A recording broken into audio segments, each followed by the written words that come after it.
Sorry for the wait, Reen.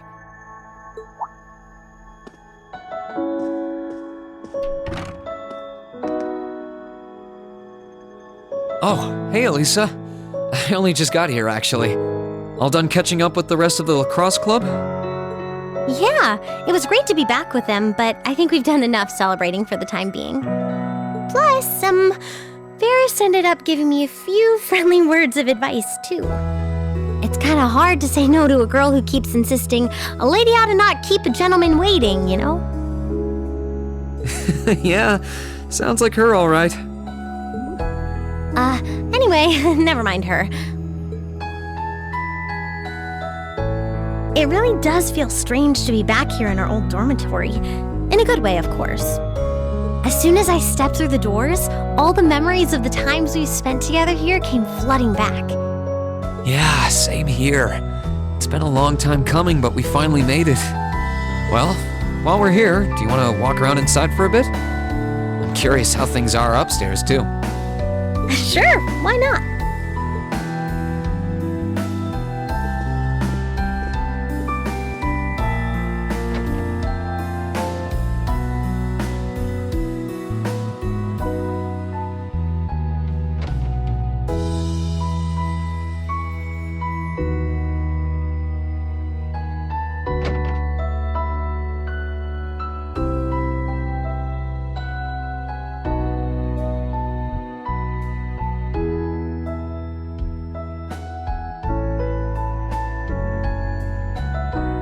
It's funny how time works, isn't it? It's only been a couple months since we were last here, and yet I feel like it's been years. I guess that just goes to show how much of a mark the time we spent here has left on us, though. Every room, every corridor has a memory attached to it. Just one look, and I suddenly remember it all like it was yesterday. You know, I guess that's true. I just wish Crow were here with us to share this feeling. It doesn't feel quite right without him. I wish he were here too. He's as much a part of Class 7 as the rest of us. Give it time though. Next thing you know, he'll be right here reminiscing with us. You really never change, Reen. It was clear from the moment we met. You were someone who really cared for others, and you're as kind now as you were then. You were our leader, always tirelessly looking out for every member of the group and putting our needs before your own. We're so grateful for all you've done, and that goes double for me.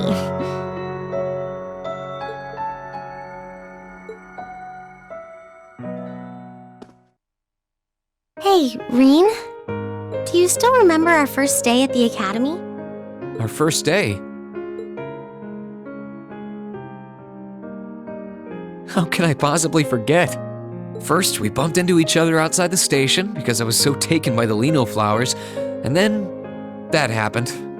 I'd love to tell you I've done what you asked and forgotten, but that's just plain not possible. Sorry about that. I should have known. Then again, who am I to talk? It's such an embarrassing memory, I doubt I'll ever be able to forget it. And the part outside the station was the most picture-perfect way to meet you, too. Then we both had to go and ruin it. I really am sorry about what happened, though. Just so we're clear on that. In a strange way, though, it kind of worked out for the best. Afterward, I just kept thinking about what happened over and over again. And before I knew it, I couldn't get you out of my head. We barely met, and you were willing to risk getting seriously injured just to protect me from harm. That left a real impression on me. I kept wondering, why? Why would you do that? What kind of person must you be? Next thing I knew, I found myself watching you from afar. I was so curious about every little thing you did. And the more I learned about you, the more I wanted to know. I wanted to find out how you saw the world around you and how you were able to live so true to yourself. You know, you were always on my mind too. You've always been hardworking, with all the pride of a noble and a strong competitive streak. But I think what stood out to me the most was how considerate you are of others, and how you always put them before yourself. All that time you say you were thinking about me, I was probably thinking about you too. To be honest, You've been on my mind ever since our picture-perfect meeting, as you put it. Really? During the past few weeks and months, I've gotten to know more and more about what makes you the person you are. The two of us have had so many long talks about finding our own paths through life, or about deciding how we want to live. And somewhere along the line, I found myself hoping that between whatever you decided and whatever I decided, the paths we chose for ourselves would eventually meet and become one, so we could walk side by side. Does that mean... I love you, Alisa. And no matter what happens, or what you decide to do with your life, even if our paths one day end up parting, and we have to go our separate ways, my feelings for you will never change. Rean...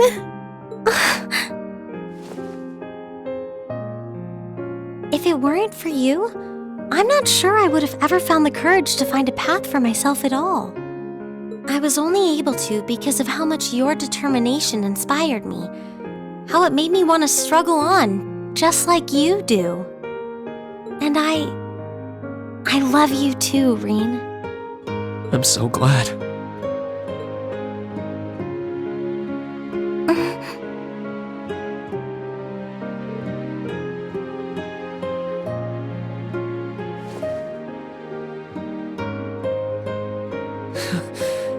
I'm feeling kind of embarrassed now. I've got a lot of memories of this place already, but I think this one might leave the strongest impression of all. So am I. I can't see my face, but I think it's safe to say it's redder than it was at the old schoolhouse. But I'll never forget this moment. No matter what happens, I won't forget. No matter what hardships I might end up facing, I'll just have to think of you, and I'll be strong enough to overcome them. And the same goes for me, too. I've got no idea if I really deserve someone as good as you. There's still so much I don't know about myself. But I do know that I want you by my side, now and in the future. Whatever may happen, Alisa, I hope we'll be able to find a path we can share with one another. I hope so too.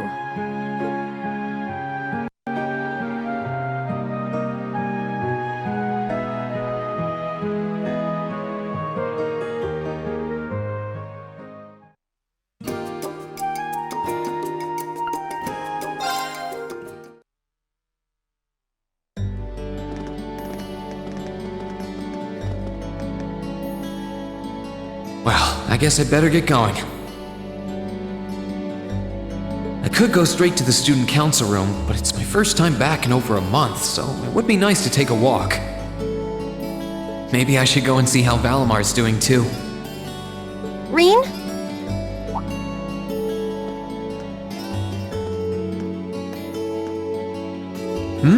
What's up? Nothing, really. I just wanted to spend a little more time with you.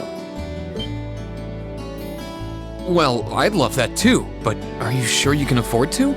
I mean, you have that meeting with the lacrosse club about tomorrow, don't you? I know, but that can wait. Right now, I just want to be with you for as long as I can. Please? Well, how can I say no to a cute face like yours? Nothing would make me happier.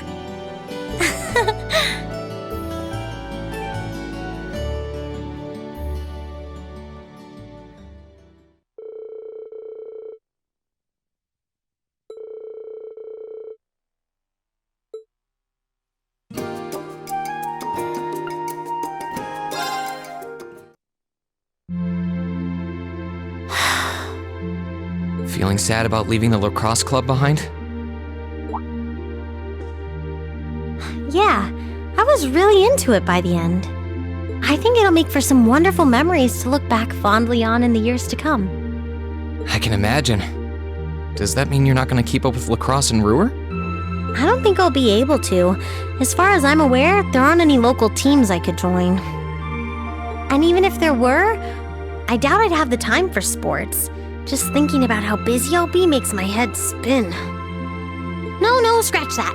Being busy is all the more reason I need to make time for exercise. Yeah, good luck with that. Helping out with the Rhineford group sounds like a recipe for one all-nighter after another. Not just yet, actually. I won't be helping until Grandfather shows me the ropes. As I am now, I doubt I'll be able to do much at all in the way of rebuilding the company. But you can bet I'll leave Mother speechless with how much progress I've made in a year's time. I'm sure you can if you put your mind to it. And I know Sharon will always be willing to help you out if you need her. She probably would, but then she'd just tell everything she did to Mother.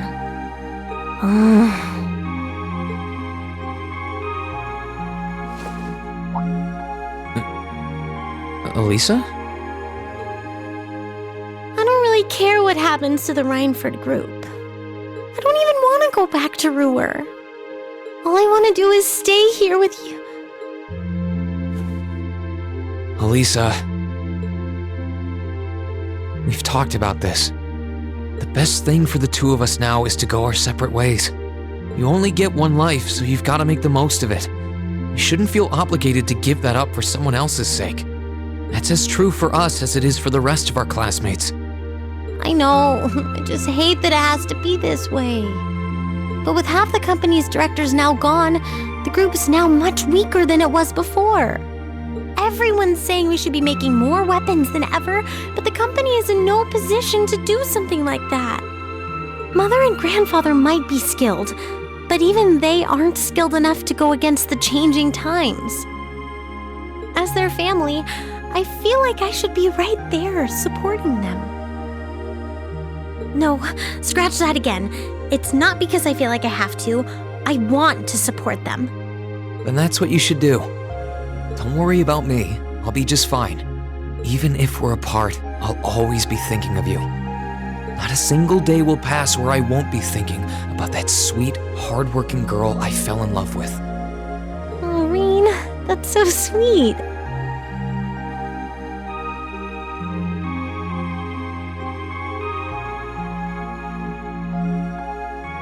I'm sorry. I didn't mean to get so worked up. I'm really happy, though. Me too. Still, let's make the most of our free day tomorrow. It's the last one we'll ever have as a class. The last thing any of us want to do is end it with regrets. Yeah, you're right. I'll probably spend most of it with the lacrosse club while you're out helping the student council.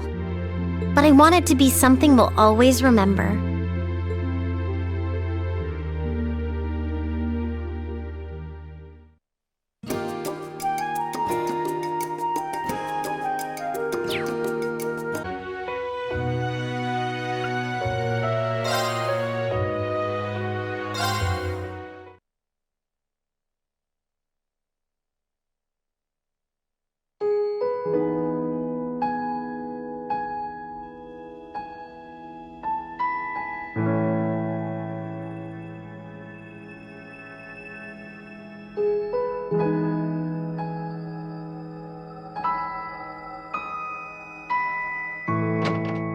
Hey, Reen.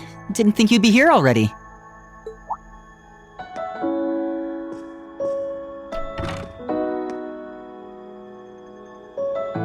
Neither did I, to be honest. It just kind of happened. Finished everything up with the wind orchestra, I take it? Sure did. It was great to be able to play together with them again. I swear, though, looking around, you'd think we never left. It's just like coming home. Yeah, I feel the same way. Thor's might not be the home any of our class grew up in, but it's our home nonetheless. Come on, let's walk around for a bit. I want to check on things upstairs, too. Sounds good to me.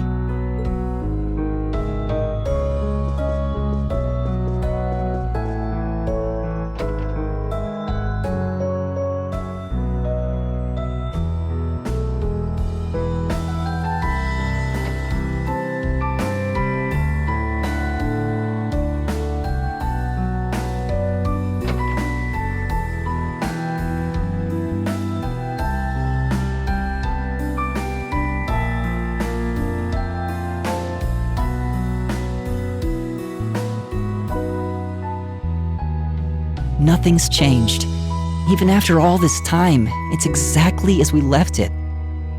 It feels like we've gone back in time to our last day here. but somehow lost Crow in the process. Yeah, his absence makes all the difference in the world, too. Like any twinge of nostalgia I feel is somehow wrong. I know what you mean. It's like trying to perform a concert with an instrument missing. It's just not the same. Though in this case, the concert is our class. Yeah, I got that. But you're right. He might not have been with us on day 1, but Class 7 isn't complete without him. Which is why we can't give up. To go back to your metaphor, we might be missing an instrument, but we can still go out and steal it back, right? Right.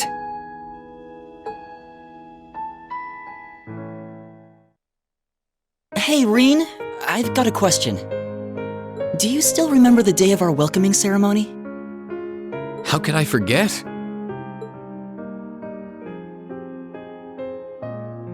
It was a pretty eventful day, but I still remember that you were the first to try and start a proper conversation with me. I guess you could say you were my first friend at this academy. Well, you were mine too. To tell you the truth, I was really nervous that day. I wasn't exactly thrilled to be here, for one thing. My dad practically forced me into attending in the first place.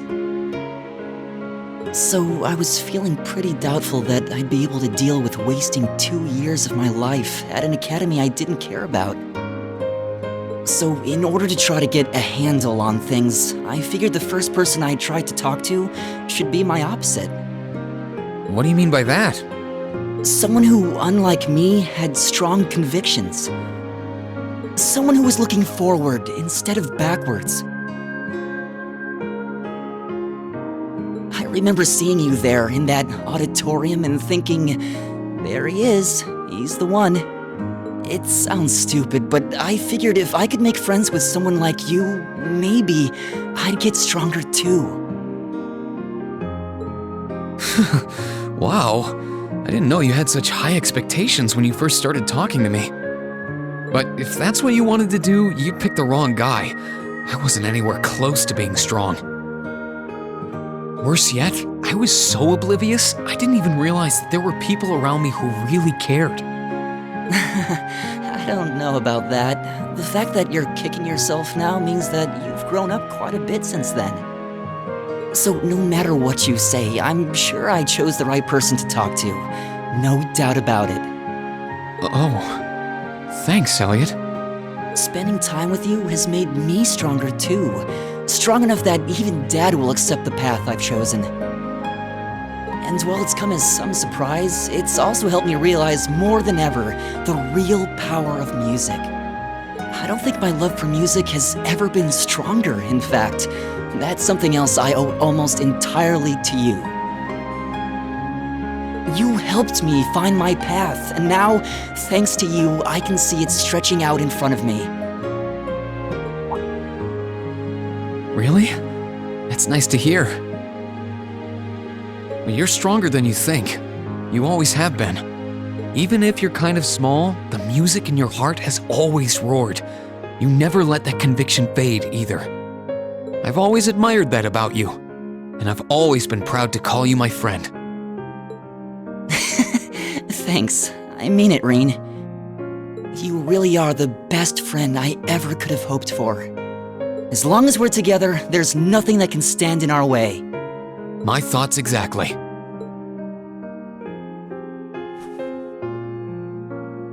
That goes for Crow, too. Between the two of us, I'm sure we can make music so amazing, we'll even win him over. You've got that right. Together, we can do this.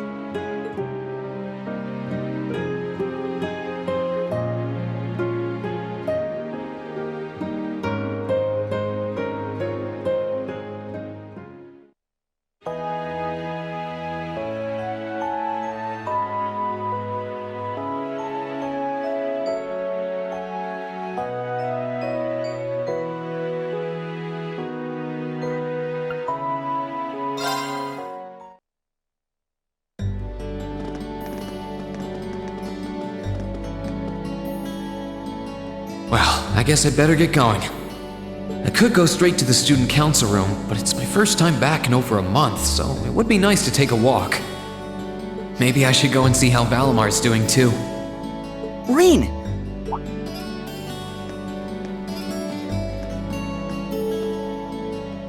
Oh, hey. I thought you were off to club practice. Yeah, I am. There's a composition I want you to hear first, though. Really? Yep, I've been practicing it for a while, you see. And I wanted you to be the first one to hear it once you got back. Do you have the time? Oh, of course. I've actually missed hearing you play. All right, let the concert begin. Okay.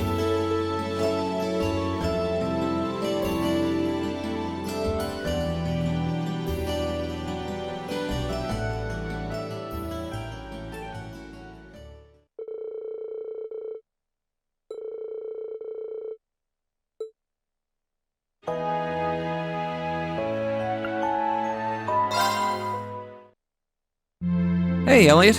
Taking care of your violin? Yeah, it's taken care of me over the past year, so why not return the favor? I'm actually planning on giving a few of them to the academy before I go. Just to make sure next year's first years have something to practice with. That's really generous, and sure to make a lot of people happy. And you'll finally be heading off to a music academy just like you always wanted. I bet they'll push you pretty hard over there, too. I don't doubt it. I'm going to need to be all music all the time if I want to stand a chance at keeping up. Though, to be honest, after all the time I've spent here, I don't really want my life to be completely about music.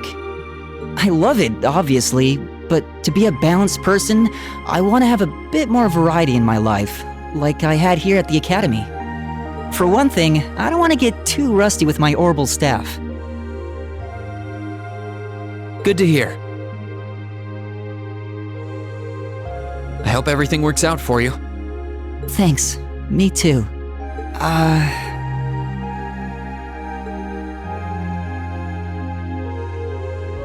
You know, Rean, I really think I should... Don't. I know what you're going to say, but don't. I'm happy you've thought about it, but it wouldn't benefit either of us. We've had this discussion more than enough times. But... The best thing the two of us can do now is go our own ways.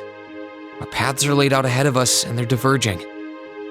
You only get one life, so you should live it for yourself instead of feeling obliged to hold back for someone else. The same holds true for all of our other classmates, too. Yeah, I guess so. That's why I decided to transfer to begin with.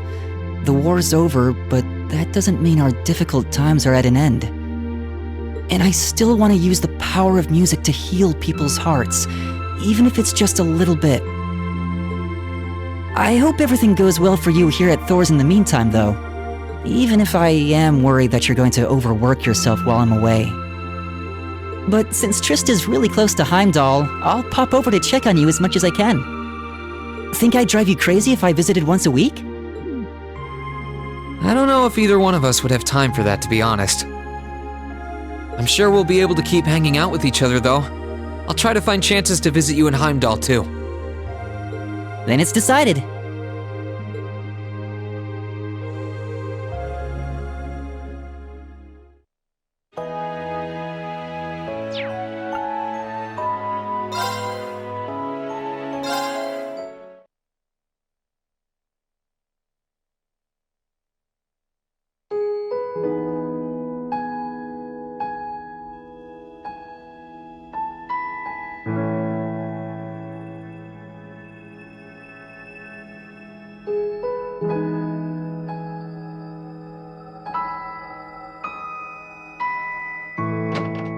Oh, I didn't think you would already be here.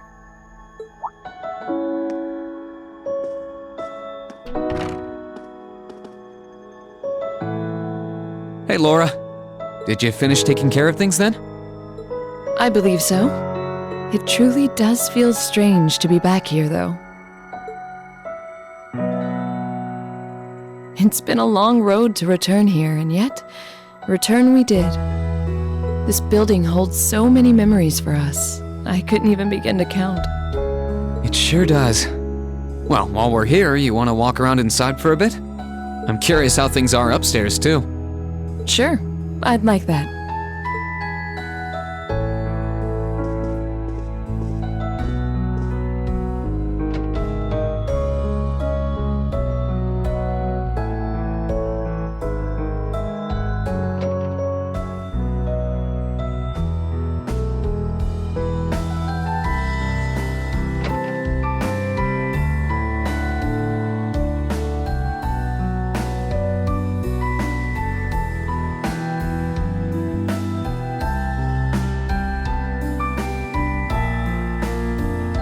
I don't know why, but there was a little part of me that expected to find Crow here waiting for us. I mean, not literally expect, but there was just a little voice in my head going, what if, while walking around. I can hardly blame you. I felt the same. Instead, he's another obstacle we have to overcome. One of many. Yeah. Still, we've been able to face every challenge that's come our way up till now. Why wouldn't our fight to bring Crow home be the same? That's a good way to look at it. Nothing stands a chance at declaring victory over Class 7's combined might, or our two swords.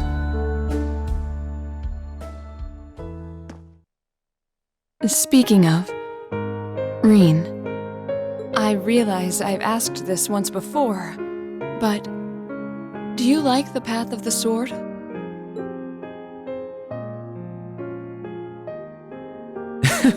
Hearing that brings back memories. You really caught me off guard when you asked me that back in Celtic. Any reason it's on your mind again? I was just curious. It feels as though after our impending battle, things will never be the same. And so before that happened, I wanted to hear your answer one more time. For all I know, that answer's changed. Ah, right. Well, it hasn't. My answer's exactly the same now as it was then. Swordsmanship is like a part of me. It's always been there, and it always will be. It's not a case of liking it or not, it's just part of who I am. Both my swordsmanship and my sword are me in a way. Maybe you'll be happy to know that my feelings on the subject haven't changed either. My stance and my resolve are the same as they ever were. I stake my pride, my soul, my very being on my blade, and wield it to attain ever greater heights. That is what it means to me. Why I value it above all else. Or so I say. I'm conflicted, to tell you the truth. Conflicted? About what?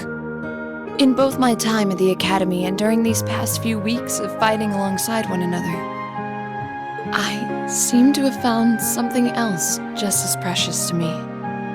Are you suggesting... I've now discovered a new reason to fight. One that differs from the reason I've fought for all this time. And that reason gives me more courage and power than I've ever felt before. Never could I have imagined there would be anything that would mean as much to me as my path of the sword. At least, not until I met you. Laura? Reen, I think I love you. At first, we were just friends, but now I see you as something far more. That's why I need to know. Do you feel the same way about me too? I wanted to be the one to say it first, but it looks like you beat me to it. I always figured that as a man, it'd end up being my job. Sorry, that was presumptuous of me. I'm simply not used to these sort of things. No, don't worry. You've got nothing to apologize for. I've always admired you ever since our first day here. Your swordsmanship is so elegant, strong, and beautiful that I couldn't help but be captivated by it. And by you. You're as strong as you are reliable, but that feminine side you show from time to time is adorable too. I'm always happy to be part of our class, but having a place where the two of us can better ourselves makes me happiest of all. Truly? I love you too, Laura. Even after we graduate, I want to keep walking alongside you, following the path of the sword. And I hope that we one day reach those heights we're aiming for, but together. I'm glad I finally got the chance to say it.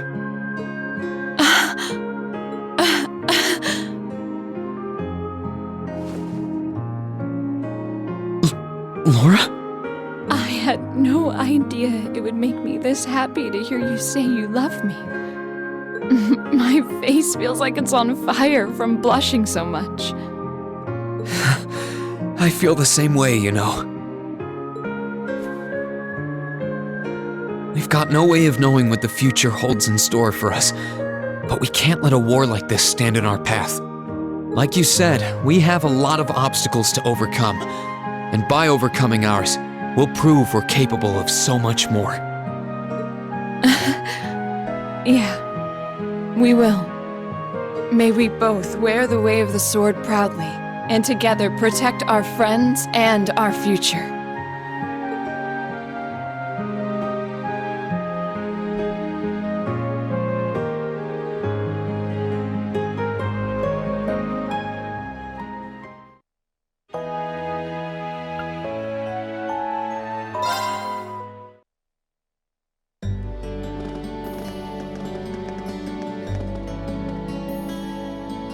Well, I guess I'd better get going. I could go straight to the student council room, but it's my first time back in over a month, so it would be nice to take a walk. Maybe I should go and see how Valamar's doing too. Reen.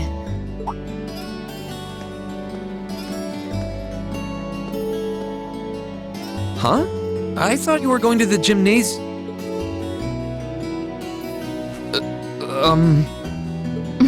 My apologies.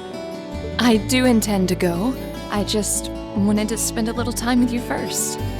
It feels like it's been a long time since we last had the chance. So, You don't even realize how cute you are sometimes, do you? I feel like I've grown more selfish ever since I met you. And I don't mind at all. Having you in my arms again is everything I could ask for. Reen.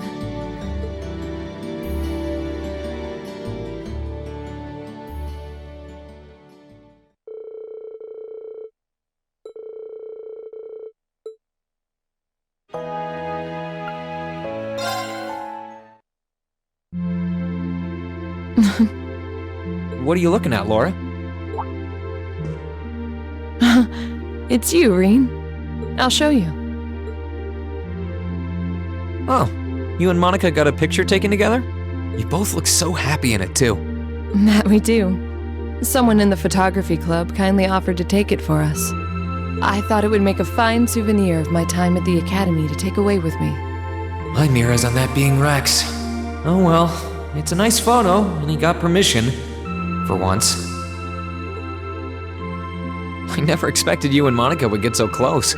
Between her and Fee, you kind of have a knack for becoming the best of friends with the ones you bump heads with first. Please don't say that. I'm truly grateful to both of them for broadening my horizons. Meeting them enriched my life in ways I could have never pictured before. Truly, coming to this academy was one of the best decisions I've ever made. I didn't realize we'd made such a big impact on you. Well, you did. And don't mind me, I'm just feeling a little emotional. This isn't like me at all now, is it? There's no harm in a few tears, I suppose. This will be my last time I can relax before my training, after all. Yeah, you're not gonna get much rest in with the training you've got lined up. I won't be learning the Arcade School's advanced techniques with training any less intense. I have no idea where we'll be conducting said training, but it will no doubt be as perilous as it will be dangerous. I had to spend a month in the Isengard range as part of mine. I don't think a month's going to cut it with what you're doing, though. It goes way beyond your average techniques. Indeed. I'm anticipating that it will take at least half a year, if not more. Father's going to be with me. But with things as difficult as they are, part of me feels guilty for taking up his time. I don't know about that. I think him agreeing to train with you shows how much faith he has in your potential. Besides, in a lot of ways, this might be the best time to do it. That is very true.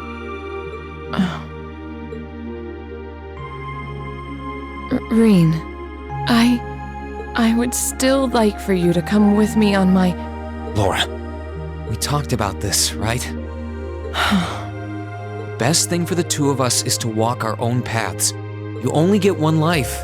You You've got to make the most of it. I'd only just hold you back if I were there with you. And you shouldn't be holding yourself back for someone else's sake. None of us should. I suppose you're right. I know that by taking on this training, I'll obtain the strength I need to cleave through the uncertain days ahead. This is something I have to do. Not only to become stronger for me, but to continue being a worthy sword for you.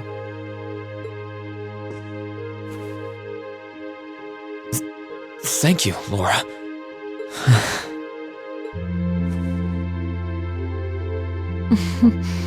I won't tell you not to overexert yourself, as I certainly can't promise that I won't. Still, I want you to always bear in mind that no matter what happens, no matter where I am, my heart is always with you.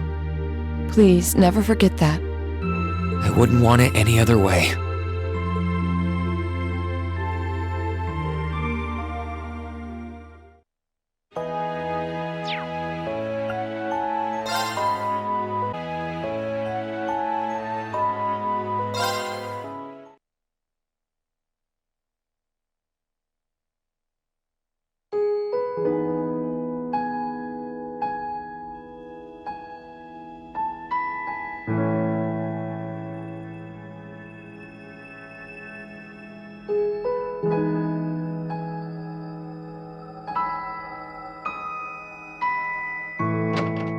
Sorry I'm late.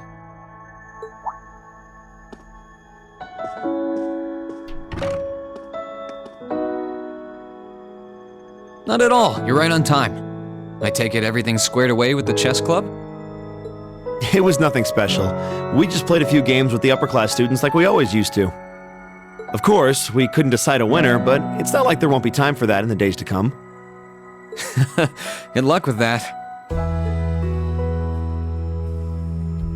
You know, it's odd coming back here and seeing things exactly how we left them. It's almost as if this place were frozen in time these past few months. Yeah, that's true. Well, what do you say we walk around for a bit? It'll give us a chance to see how things are upstairs, too. Might as well.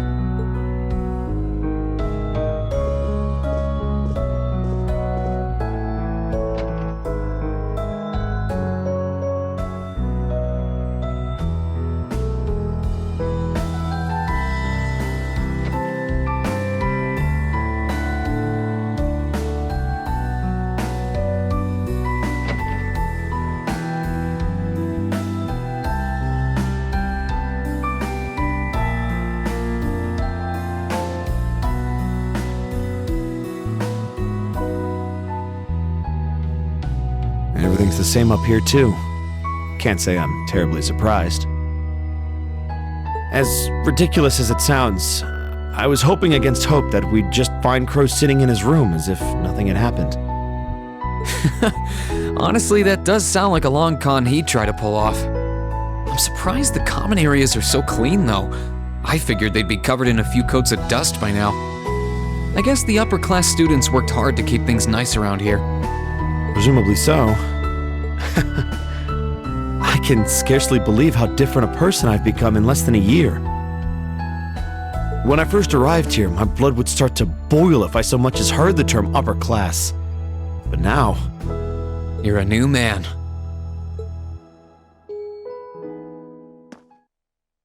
Honestly, when I think back to how I acted on our first day, even Millium seems dignified in comparison. I came here with a firmly ingrained belief that nobles were the enemy, so that's the way I treated them. That's certainly a time in my life that I'd rather forget. Ugh, how embarrassing. It's not like you didn't have your reasons, though. After what you went through as a child, I don't think anyone could blame you. Besides, we've all changed for the better since we first showed up at the academy. I wonder if that's true.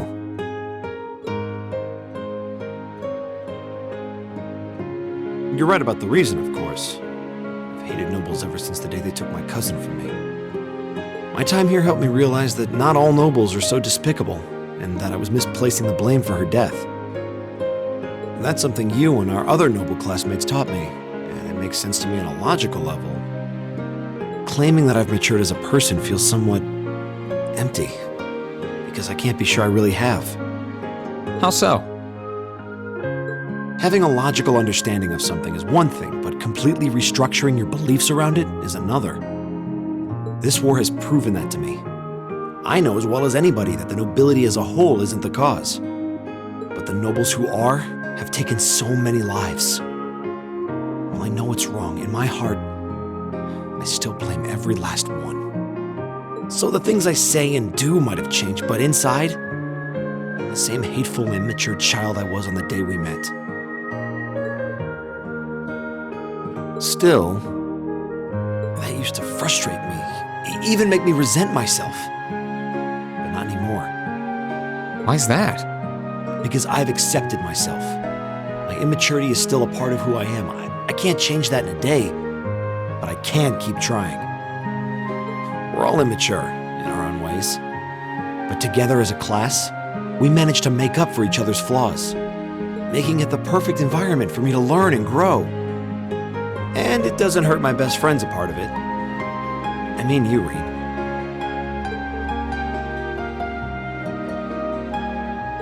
All I can do is keep learning and improving. That's the only thing any of us can do. And we've still got a long way to go. After this war's over and once we've rescued Dad from the Alliance, this nation as we know it will never be the same again.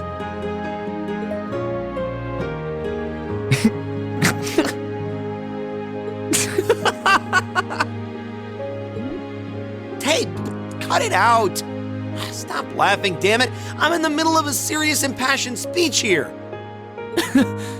Sorry, I can't help it. You know how sometimes something makes so much sense that you can't help but laugh? That's you in this ultra-serious speech. I beg your pardon? You've got no shortage of strengths, but the one that really stands out is your ability to face the whole world directly. Jusis might argue you're a little too direct since you do occasionally run yourself straight into trouble. But that stems from the strength of your conviction. You stand by your beliefs, and you're willing to fight for them. I'm not sure that's a good thing. Sure it is. It's why you're able to tackle problems that others would rather avoid, even the most difficult ones. Like the class system. Most people would have just seen it as a fact of life, but you see it as a problem that needs uprooting. I have nothing but respect for that. You're serious in the truest sense of the word, so this speech just made me laugh. What? That wasn't the response I was hoping to elicit. And what's with all this heart-to-heart stuff all of a sudden? You should know by now that if you try to give me a serious speech, I'll give you one right back. And I'm not even done. I'm being completely honest when I say that as long as the two of us are together, we can build a brighter future for Erebonia. Throughout the war, so many have gotten injured, or worse, lost their lives. And I don't want it to be for nothing at all. I want a future where people can look back and say their losses weren't in vain. That's certainly ambitious. But I'm sure we will.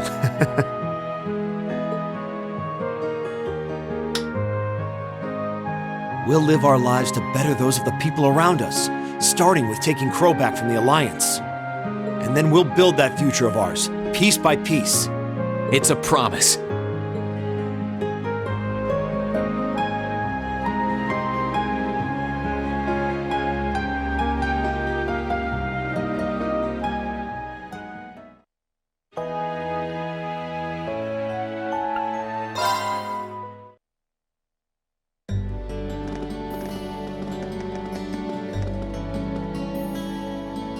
Well, I guess I better get going. I could go straight to the student council room, but it's my first time back in over a month, so it would be nice to take a walk. Maybe I should go and see how Valamar's doing too. Reen.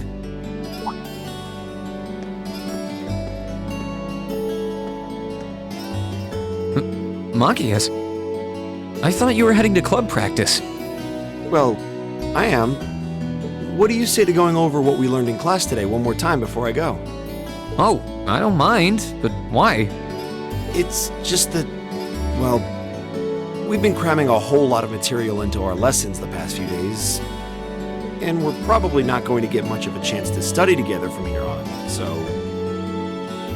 I see. I mean, if you don't want to, that's perfectly fine, but... No, that sounds great. Thanks, Machias. Well then, you ready to get started? It shouldn't take too long.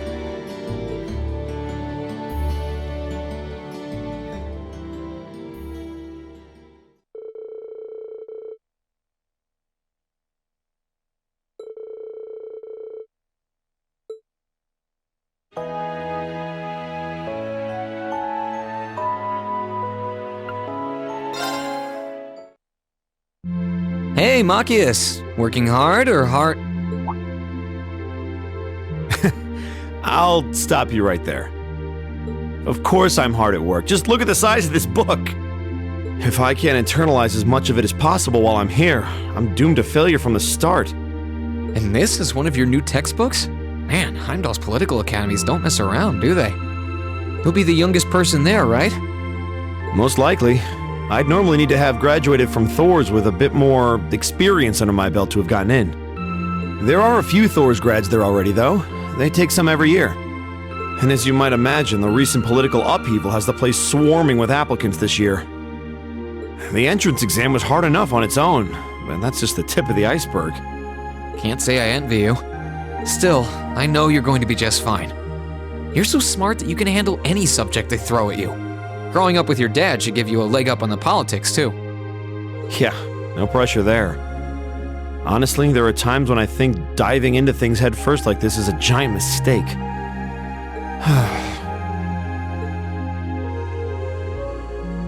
Actually, Reen, I don't have to... And now it's my turn to stop you. Yes, you do.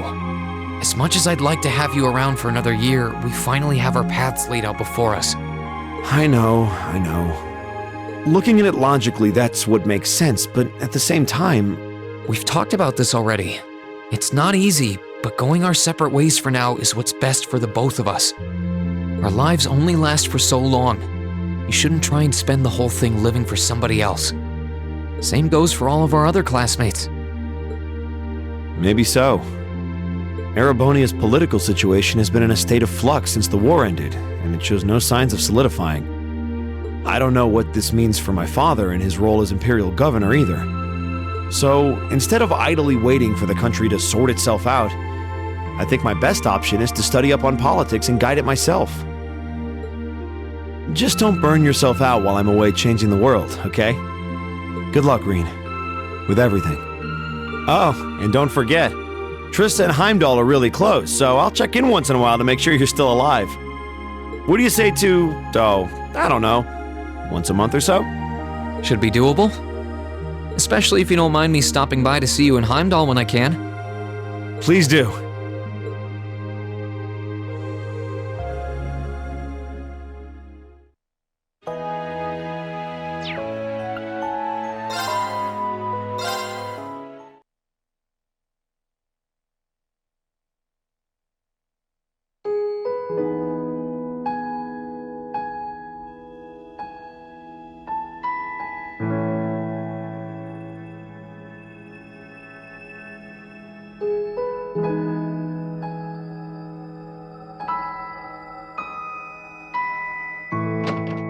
Sorry for being late, Reen.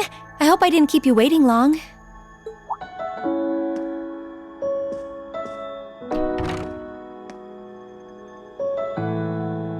Oh, don't worry about it. I just got here myself. Finished everything up then? Yeah, everything seemed to be in order over at the old schoolhouse, too. And for once, even Celine was acting considerate. You don't say. Being here like this really feels like old times, doesn't it? I made so many fond memories here in this building. I can't even begin to count them all. Yeah. Hey, seeing as we're already here, you want to take a little walk around inside? I'm curious what state we left things in, aren't you? Well, that sounds like fun.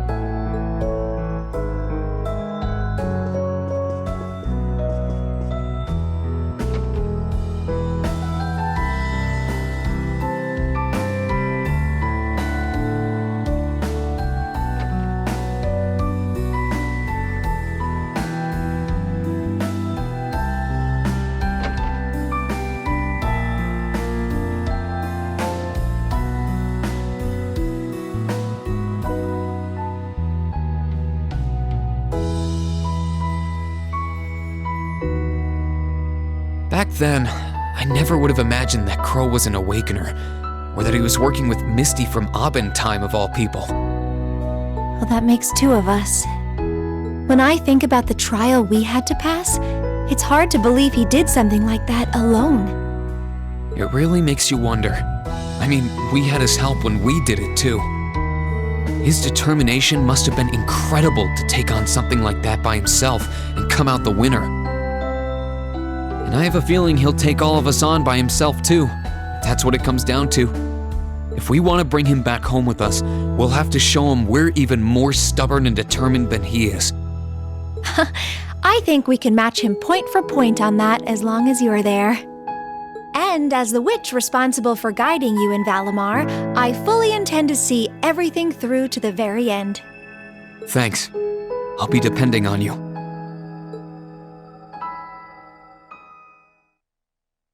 Reen, I've been thinking lately. Somewhere along this journey we've taken together, I finally felt glad to have been born a witch. If I hadn't, I might never have enrolled at this academy. And if I'd never come here, I would never have met everyone in Class 7, and I wouldn't have met you. I'm really glad you did. With all we've been through, if anyone besides you had been guiding me, I doubt we would have come as far as we have. I'm happy to know you think so.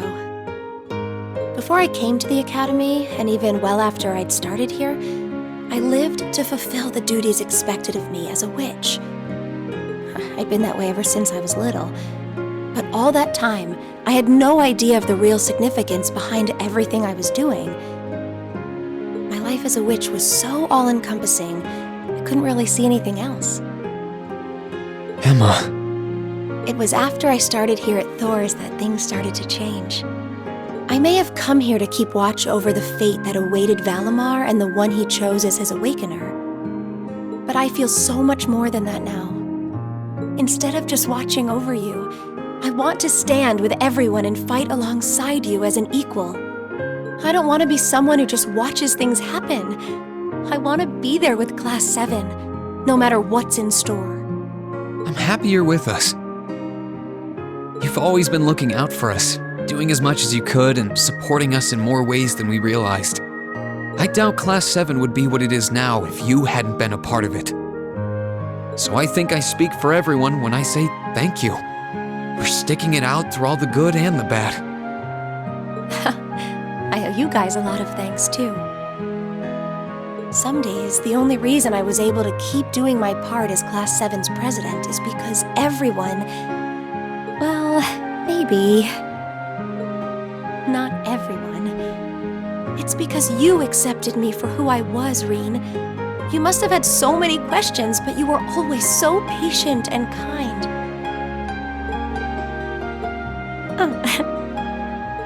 Emma, the only reason I feel like I can fill the shoes of an Awakener is because I have you to guide me. When I first found out what I had to do, I was confused. I didn't understand what was going on, really. But with you by my side and showing me the way, I started to feel like I might be able to really do it after all. Is that so? Emma, I love you. No matter what fate has in store for me, I've decided I'm going to face it head on. Because as long as I have you with me, I know that whatever the challenge, I can rise to meet it. Will you stay with me? Of course!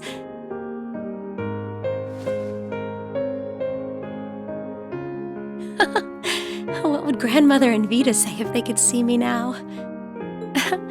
This isn't exactly a respectable path for a witch to take. Maybe not, but who cares? We're old enough to make our own choices, and even if the path is a rough one, I'm ready to stick it out. Me too.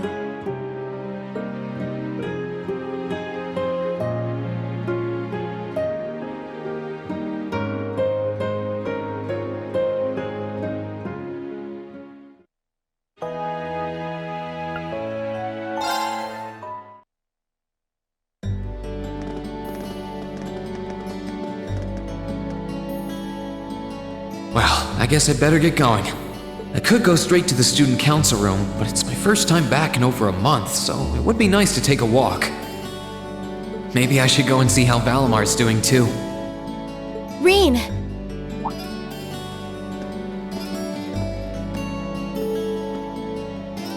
Huh? Emma? I thought you'd gone off to your club room with Celine. Did you forget something? No, it's not that. I just wanted to spend a bit more time talking to you. You were away for so long, and I still have so many things I want to talk about with you. Oh, right. That's fine by me, though. I've still got loads of stuff I want to talk about with you, too. That being said, it wasn't only talking to you that I missed while you were away. There was, something else. I think I might know. So, what do you want to talk about? Anything is fine with me, as long as I'm with you.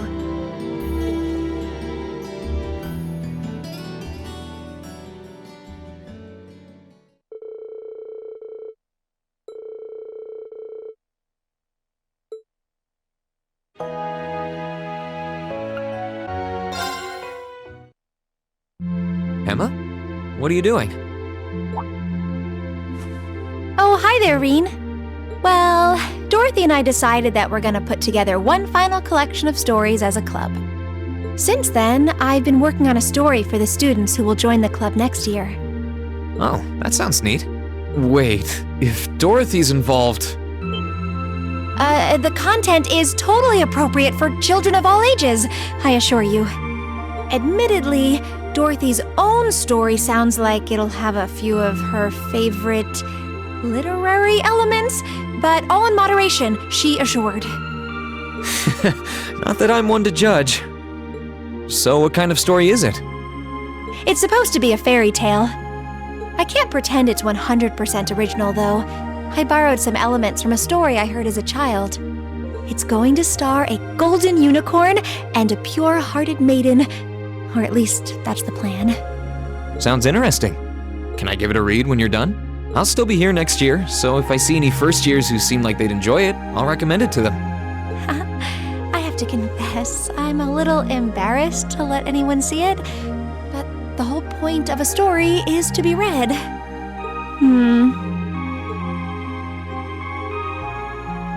I was talking it over with Celine, and she seems to agree that there's no real need to worry about Vita's safety.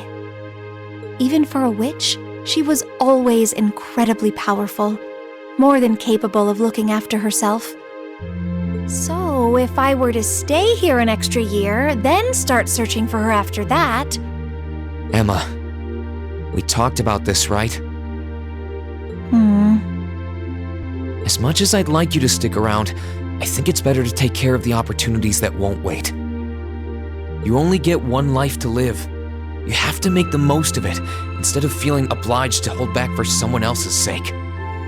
That's as true for me and all our other classmates as it is for you. I suppose you're right. It's clear that something's still happening beneath the surface here in Erebonia. Something not even Vita had foreseen. And I'd bet anything it involves the Divine Knights and the mysteries surrounding them. I want to discover the truth behind those mysteries, and I want to see Vita again. That's how I feel deep down, and that's what I think should be my purpose going forward. But that's not the most important reason I need to head out on that journey.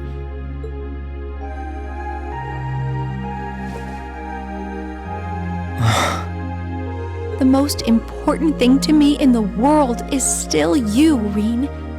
And I want to uncover the truth of the Divine Knights for your sake, just as much as for myself. After all, the legends surrounding them have been at the heart of so much of the trouble we've had to endure. That's why I'll get to the bottom of this and come back with the answers you deserve. Until then, stay safe and be well.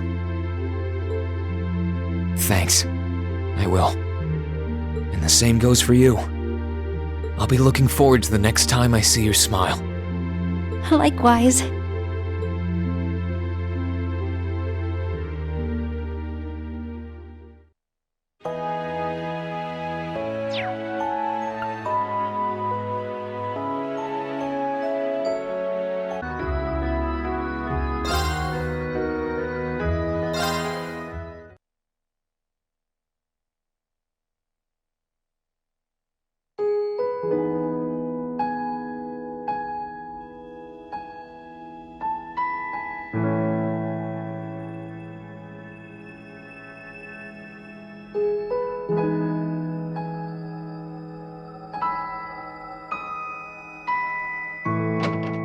My apologies for my tardiness.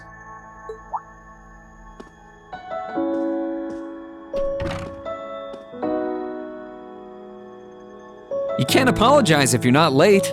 I just decided to show up early. How are the horses doing? Splendidly, if not a little too energetic for their own good. Whitcomb was especially thrilled to finally be reunited with his master. I bet he was. Nice to hear.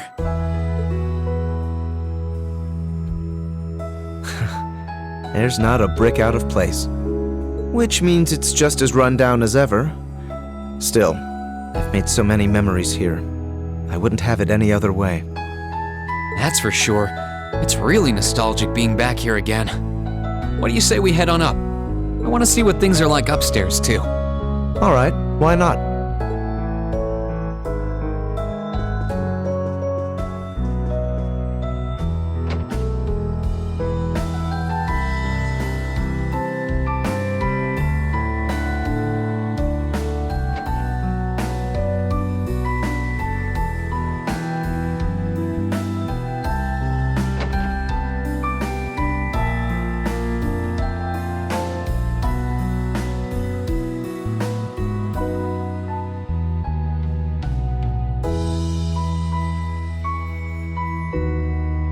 Crow's foolishness continues to baffle me. He's fighting under a banner that doesn't include him. He's the sort you'd more likely find in a casino than the capital. That's for sure. Fighting for the Alliance really doesn't suit him one bit. I'm sure he realizes that too, though. He sees Duke Cayenne as more of a sponsor than an ally. So it's just a case of the two using each other while they share a common purpose. Winning him over won't be easy, but we should push this angle if we intend to do so. Rufus will likely be more difficult, given his key position in the Alliance and shared ideals. I didn't even think... My brother's always been my light, both dazzling and warm. He commanded respect, but he also deservedly earned my absolute trust. After the death of my mother, he was the only living relative who did so. And he was a constant. Someone I could rely on and look up to after I was taken into the family mansion in Bereahard. I know how you feel. Your brother is to you what Elise and my parents are to me. I'm sure he still cares about you too. He's probably just as worried about your inevitable encounter as you are. The two of you might disagree about the country's future, but that doesn't mean you can't care about each other. I agree. Which is precisely why I've chosen to fight him with everything I have. That, above all else, is the role that I must play in ending this war. I am the man I am today because of my brother. He gave me everything I have, taught me everything I know. He was the one who taught me how to behave as a noble should, taught me to raise horses, trained me as a swordsman. I was always looking up at him, as if he were some sort of celestial being shining in the sky above. So the idea that I could cross swords with him on equal footing and emerge victorious always struck me as absurd. But not anymore. For all their riches, power, and influence, even the greatest noble is human, and they can fall like anyone else. My father always treated me with scorn. I was forever doomed to be the bastard child, but I always tried to act a noble. I suppose I did so out of some sense of duty towards my late mother. But as I spent more time with you, Regnitz, and our other classmates, my very perception of nobility changed. I found myself wanting to discover what it truly means to be proud of one's nobility. True pride. I can, and I will, surpass my brother. Not in order to justify the title given to me at birth, but in order to demonstrate the pride I have in myself as myself. And with you, my finest friend at my side, I know that I can accomplish that. I'm flattered, but I'm not half the man you are. You've always had a meaningful sense of pride, more than anyone else I know. I honestly never expected I'd be able to be friends with someone like you. Not as equals, but I'm glad that I was wrong. It fills me with pride to know how much belief you place in me, and that you're even willing to put it into words. Perhaps your numerous heart-to-hearts and endless supply of passionate speeches have finally rubbed off on me. No matter how this war ends, our position as nobles will likely never be the same again. Regardless of what happens to this nation, we will always have our pride. That should never change. There's the Jusis I know.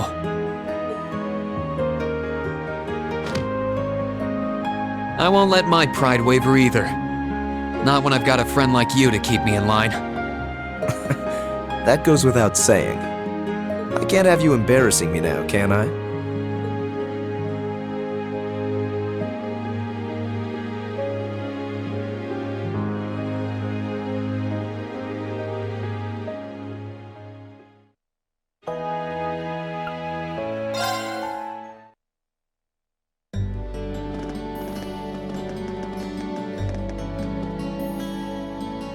Well, I guess I'd better get going. I could go straight to the student council room, but it's my first time back in over a month, so it would be nice to take a walk. Maybe I should go and see how Valamar's doing too. Reen.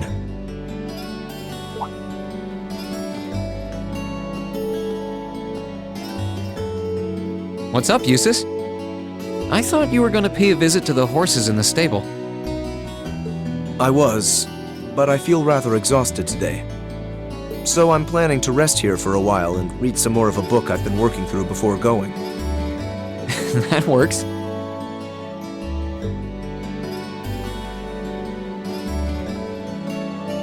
If you don't have anything else to do, you should join me. Huh?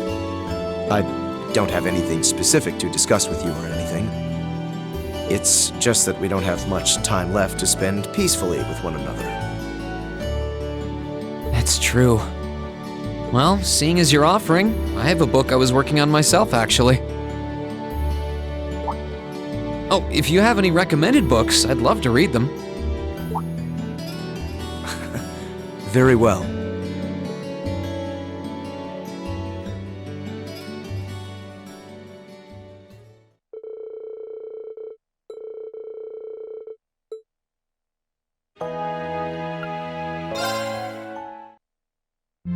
Something on your mind, Jusis? For the first time in a long time, no. I'm just taking a short break. Looking over an endless sea of documents can be rather tiring on the eyes. Oh, are those the tax reports you mentioned? Ordinarily, this would be my father's work, but His Majesty has yet to decide his fate. Rufus hasn't so much as glanced in Bereahard's direction since he took his new job in Crossbell either. As such, the task falls to me. Man, I knew everyone in our class had it pretty rough right now. You've got it roughest, no contest. If my ego had its way, I would boast that filling in for my father is a simple and mundane task. But on top of the paperwork, I'll need to manage the provincial army and oversee the province as a whole. Then there's the matter of keeping the most stubborn of the nobility in check. I don't expect the first 6 months to be pleasant. The fact that you're already thinking 6 months ahead is pretty impressive as it is. Standing in for Duke Alberea like that must take some real confidence. I know you'll manage, though. That much is obvious. While it wouldn't be ideal, I'm sure that Arnal could ostensibly take care of most of my father's duties as well. I can't imagine the city would feel too major of an impact were I to spend an extra year. Stop. As much as I'd like that, it's not what's best for either of us. Or Bereahard. The best thing we could do now is go our separate ways, both for the greater good and for growing as people and as nobles. We only get one life, one shot at this. We might as well try to make the most of the time we have, right? The same holds true for all of our other classmates too. Perhaps you're right. Given that my father and brother are in no position to do so, I'm currently the only one who can run Bereahard in the long term. I'm just as certain of that as ever, and now I feel the weight of responsibility even more keenly. As I've told you before, you've always struck me as a danger to yourself. It seems all too likely to me that people will continue to use you for their personal gain until there's nothing left of you. Even so, I hope you can show me that you can take care of yourself, even while I'm far away. If your pride as a noble never falters, and you can maintain faith in yourself, however, That shouldn't be an issue. Thanks, Jusis. I won't forget that. See that you don't.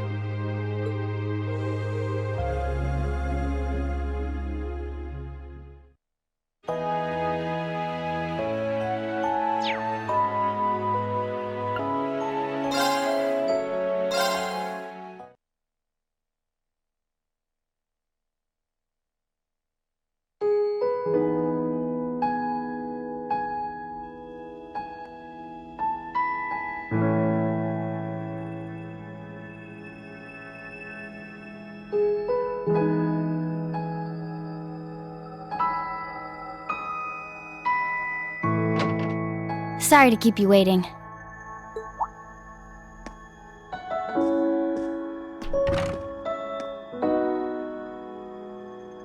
Hey, no worries. I haven't been waiting long. Did you take care of everything you wanted to do? Last time I saw you, you were still out in the garden. Yeah, Adel and I planted some new seeds. I found them myself. Really? I can't wait to see what they grow into then. It's kinda nice to be back home, especially after so long. Yeah, really brings back memories. And now that we're here, why don't we head inside and walk around for a bit? I'm curious to see how things have held up upstairs, too. Sounds good to me.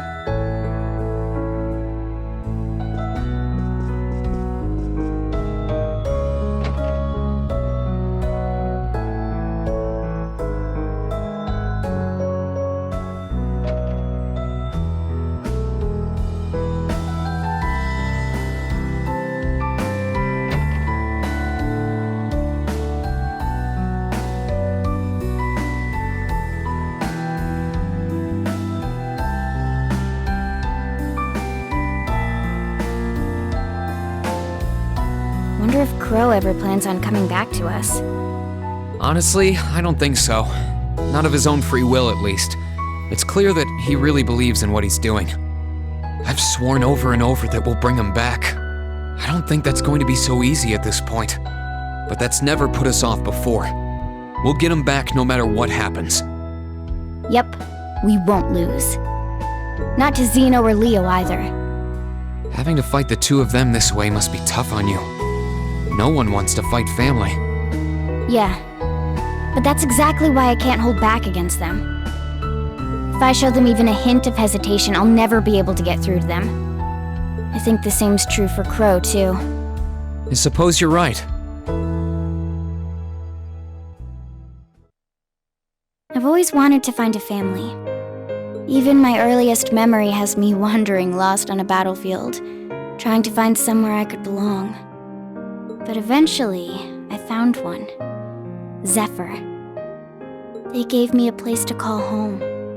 Showed me a warmth only a family can provide, and always looked out for me. A place to call home, huh? Then we lost our boss, and the family who'd given me all of that decided to leave me behind. And I realized how weak I really was. On my own, I was nothing. I always relied on them to keep me safe, but I couldn't do anything for them in return. After that, Sara took me in, and I wound up joining Class 7.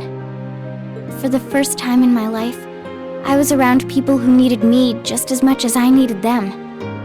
For the first time, I could protect them just as much as they protected me.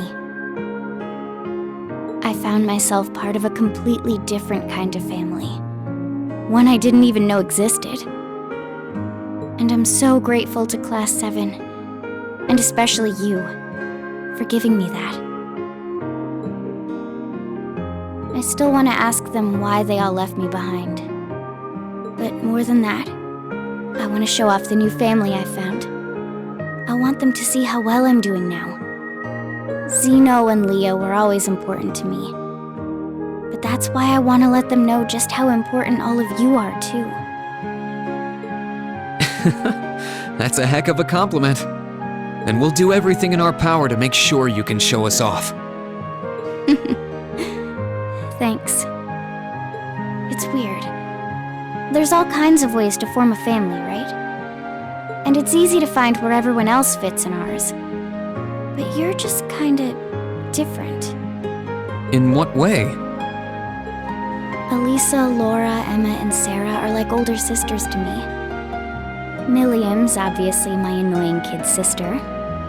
Machias, Jusis, and Gaius are like my big brothers. And so's Crow, I guess. But I don't think of you like that. You're not like a sibling, but something else. Something closer. I can't put it into words, though. Fee?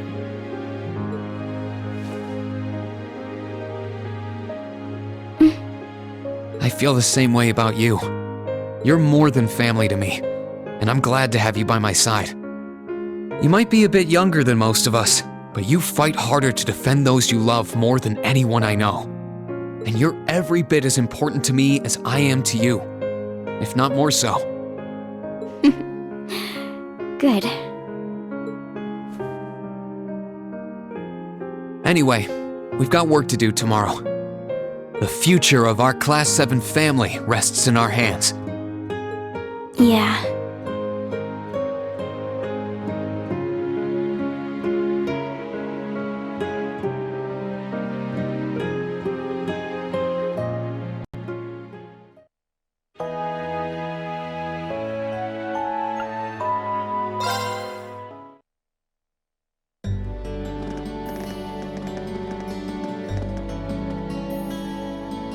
Well, I guess I'd better get going. I could go straight to the student council room, but it's my first time back in over a month, so it would be nice to take a walk. Maybe I should go and see how Valamar's doing too. Reen?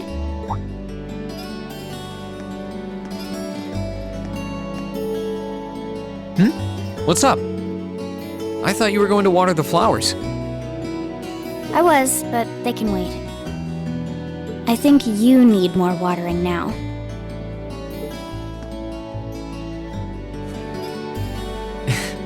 Thanks. You're a sweet girl, you know that? Not really. I wanted to do this for myself. I need to make the most of this warmth while I still can.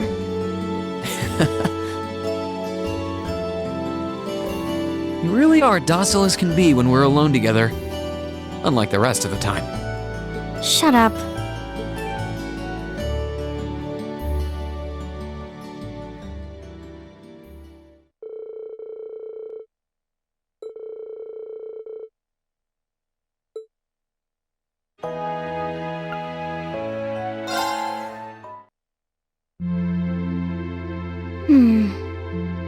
Are those seeds you got there? Yep, Adel gave them to me. They all came from the plants we grew in the gardening club. I'm just looking at what kinds there are here. Really? That's really nice of her. It's kind of like you can take everything you've achieved over the past year with you. Yeah. I wasn't even going to join a club until Adel found me relaxing and invited me. But I guess it wasn't so bad.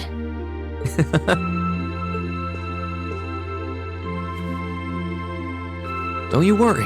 I'll be sure to check on the gardening club every once in a while just to see how things are going. It would be a shame if all the plants you've spent so long looking after were to wither and die. It doesn't matter. Even if they do, they'll eventually bloom again somewhere else. Kind of like us. When you put it that way, I suppose you're right.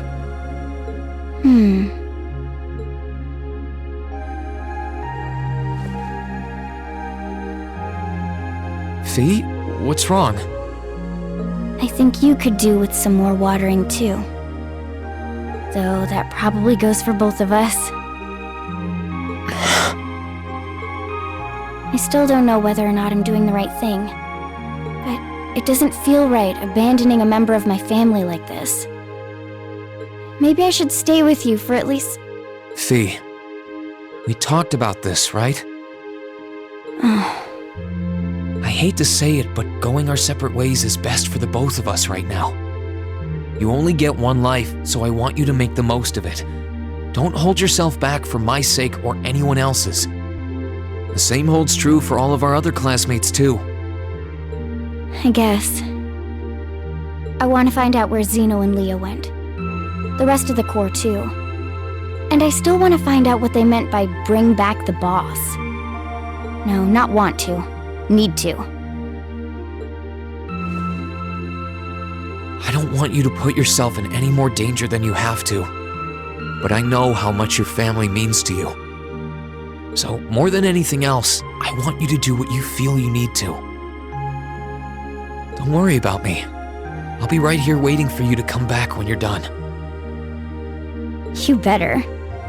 Once I find them all, I'll introduce you. Because of all my new family members, you're the most special to me. Yeah, that'll go over really well with your family of Jaegers. Well, whatever. Bring it on.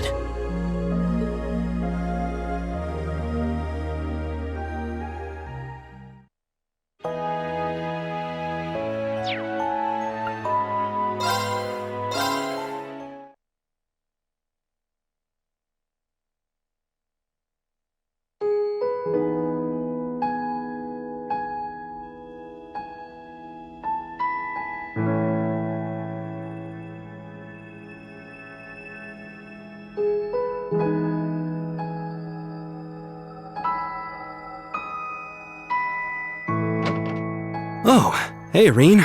All done celebrating?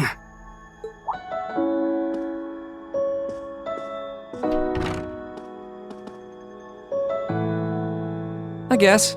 It still feels early, but I'm bushed after all that walking around. Yeah, it's pretty nuts out there. I'd finished clearing up the club room earlier than I expected, so I decided to swing by once I was done. It feels strange to be back here again. Strange, and yet I feel right at home. Yeah, I can't explain it, but being here again is somehow comforting. You up for taking a look around here with me? I'm curious how things are upstairs, too. Sure.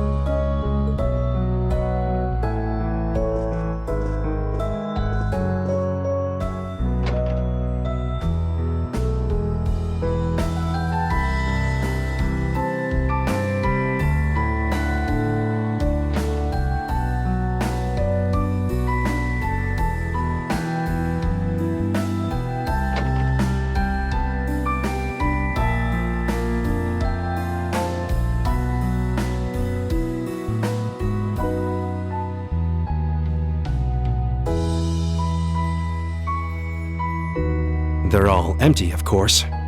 I know it's silly, but a small part of me was hoping we'd find him in his room like normal, here to see what the commotion was about. I know the feeling. Whether he admits it or not, I like to think our time spent in this dorm meant something to Crow. I want to believe it still means something to him. And to think, Crow's already experienced that horrible feeling of losing the one place you call home. He knows what it's like more than any of us. To be utterly powerless against the tides of change, to lose everything you hold dear. We may have been able to avert the worst in the end, but I can relate to that feeling of dread, at least a little. Yeah, I guess you would know. Maybe you guys can talk about it some more once we bring him back. And we'll definitely bring him back. That we will.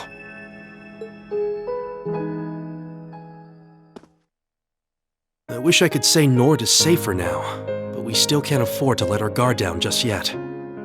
We only saw a snippet of what it would be like for war to affect it, and there's every possibility it could do more in the future. And then there's Calvert to think about. We're at peace now, but who knows if, or even when, that could change. Which is why we need to do what we can to make sure that doesn't happen. Still, as much as I wish I could be back in the Highlands, ending the war here in Erebonia should be my prime focus now. If ending it makes for one less potential threat at home, then I can rest easier at night knowing I've done something right. I don't want this land to be plagued by danger any longer. I've come to love Erebonia as much as I love Nord. You helped me protect my home, Reen, and now it's my turn to help you protect yours. Huh.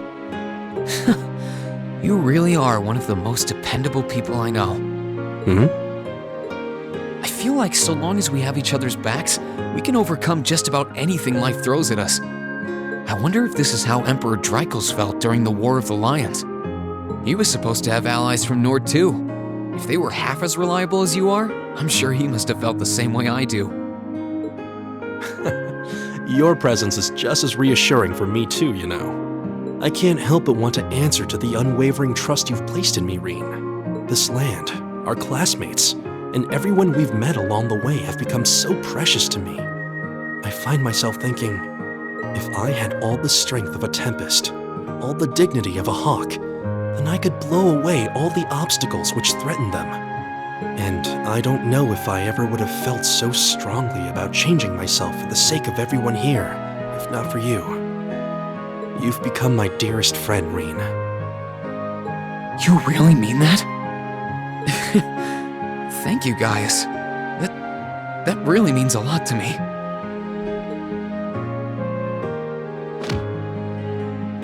I guess we're both inspiring each other for the better. In a way, I want all those things for myself for the same reasons as you.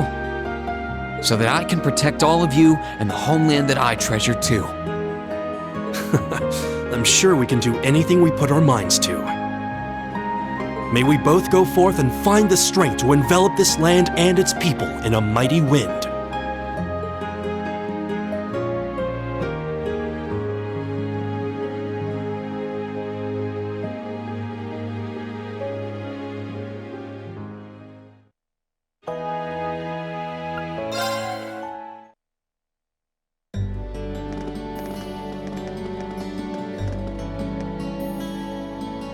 Well, I guess I'd better get going. I could go straight to the student council room, but it's my first time back in over a month, so it would be nice to take a walk. Maybe I should go and see how Valamar's doing too. Reen.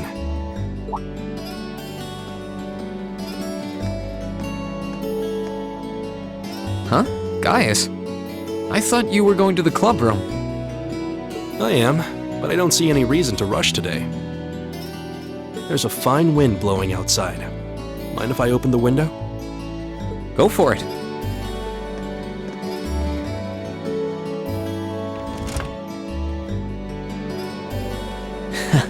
You're right. It's nice and warm, too. Considering the month, it's about time for the spring breeze to start blowing in. I wish I could stay and find out how the wind from every season feels like from this classroom. Same here. While we're here, do you want to stay and talk for a while? I have some news from Nord, actually.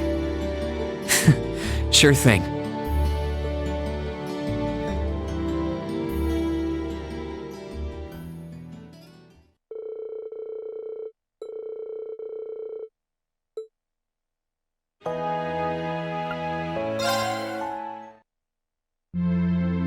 Are you finishing up your painting, Gaius? Yeah, this is my last one. I want to make sure I'm completely satisfied with it before declaring it finished. That's understandable. You're going to keep painting once you're back at home, though, right? Well, I don't know how much time I'll have to set aside for it, but I intend to keep working on it, bit by bit. There's growing reason for concern in Calvert to the east of the Highlands. But all in all, things are more peaceful now than they were. I should be able to focus on painting my magnum opus. Oh, is it going to be of Nord? If anyone can make a masterpiece of the Highlands, it'd be you.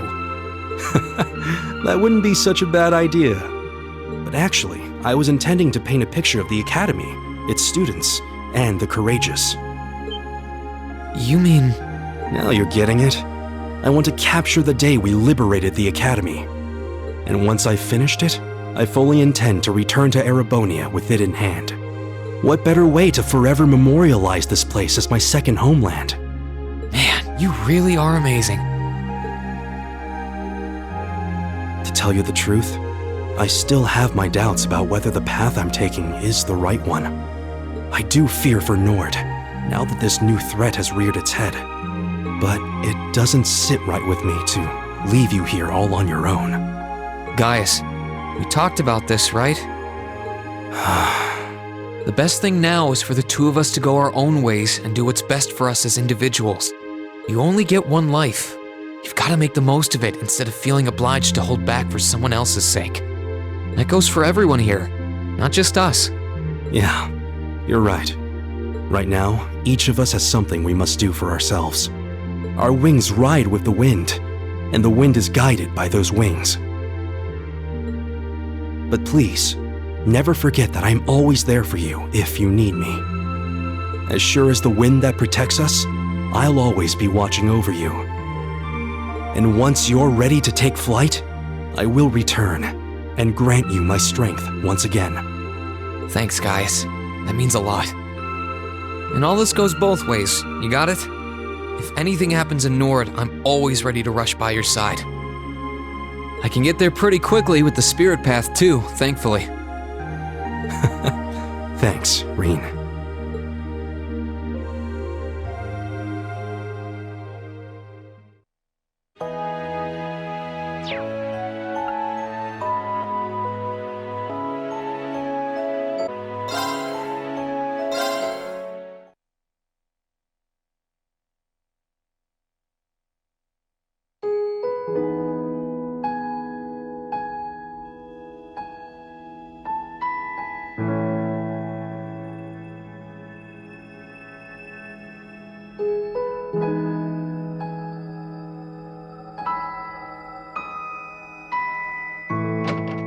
Hey there, Reen!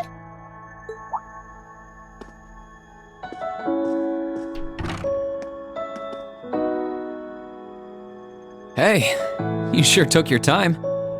Guess you finished exploring the grounds, Millium? Nope.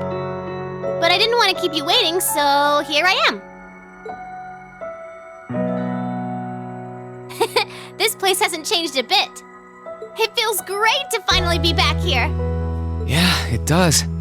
Well, while we're here, are you up to walking around inside for a bit? I'm curious how things are upstairs. Oh yeah, I'm curious too!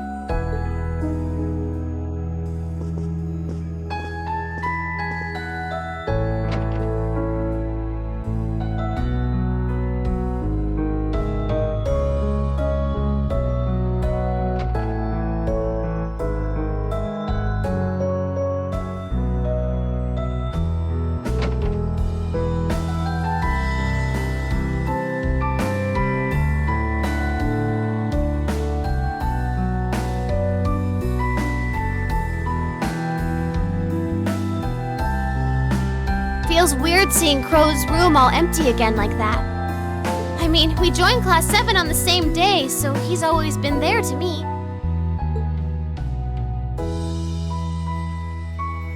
Oh yeah, I guess you did. We were all pretty surprised when we got 2 new classmates on the same day. That's unusual enough as it is without one of them being a gambling addict and the other one being you. Can't deny that we made things more fun, though. True, I can't. I hope we weren't the only ones having fun, though. You had fun too, right? Yep, I sure did. It was my first time sitting down at a desk and studying and all that. I didn't think I'd like it so much. I had so much fun, I sometimes forgot why I was sent to the academy in the first place. Well, if it was that fun for you, then that's all the more reason we need to put things back the way they were. We'll bring Crow home, make it through the war in one piece, and then we'll go back to studying and having all the fun we want with our classmates like always.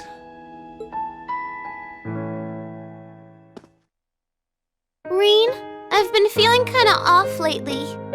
Off? How? Every time I think about how we'll have to fight Crow, my chest hurts. It wasn't like this before. I don't know why either. It's not like I've hurt myself there or anything. He's our enemy now and we need to fight him. So I don't know why I feel this way. It's all new to me. What you're feeling now is totally normal. Crow's our classmate. We might be on different sides right now, but he's still one of us. And fighting against a friend is hard. It hurts to fight someone you care about.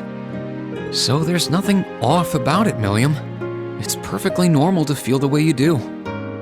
It is? Maybe it is for you, but I don't know if it's such a good thing for me to feel like this as an Ironblood. These feelings might get in the way of me doing my work in the future, so I'd probably be better off without them. Maybe so, but I'm still happy you feel that way. Huh? Why's that? Not everyone will agree with me, but I think it's important to know what it feels like to be sad or in pain. We strive to be kind to others because we know what it's like to suffer. And it's only by overcoming sadness and pain that we grow stronger as people. Personally, I'd say feeling hurt is a sign that you're starting to grow up. This war is terrible, but fighting your way through it has given you feelings that will forever change you.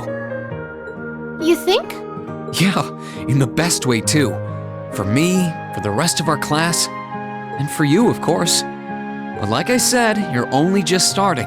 You've still got plenty of growing to do, and I want to watch over you every step of the way. Wow.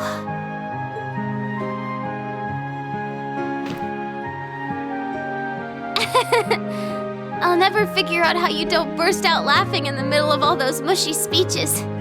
We're classmates, but you barely know anything about me if you think about it. You're right, I suppose. I don't know about your past, how you came to be an Ironblood, or what connection you have to Altina either. That's not as big a problem as you think it might be, though. It's all trivial compared to the one thing we do know. We all care about you.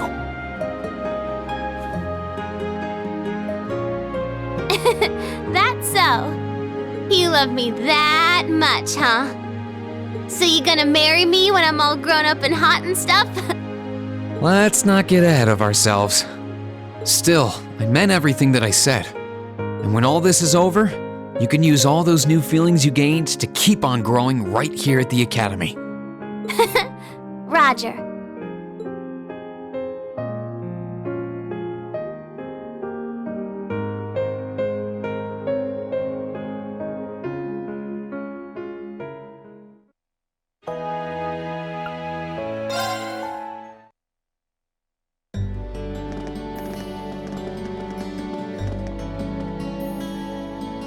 Well, I guess I'd better get going.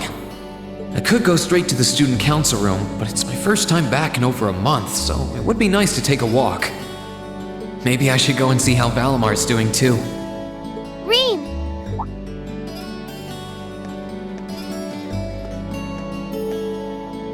Huh? Millium? I thought you were off to plan your stomach's itinerary for tomorrow. Well... George! Ah! What was that for? Dunno. I just kind of felt a sudden urge to do it. Well, do you want some snacks or something? I picked up a few sweets when I was over in Crossbell. Yay! Don't go too crazy. You don't want to spoil your appetite for dinner.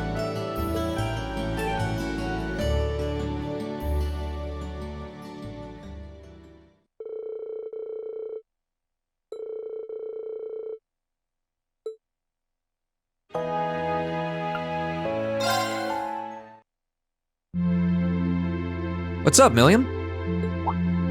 Oh, hey, Reen. It's nothing. I just feel kinda down. Down? Yeah. I was just thinking about how everyone was at dinner time. Sharon's food was really nice, and we all seemed like we were having a good time. But I don't know. It was weird, like we were all upset but didn't want to let it show. It's been bugging me.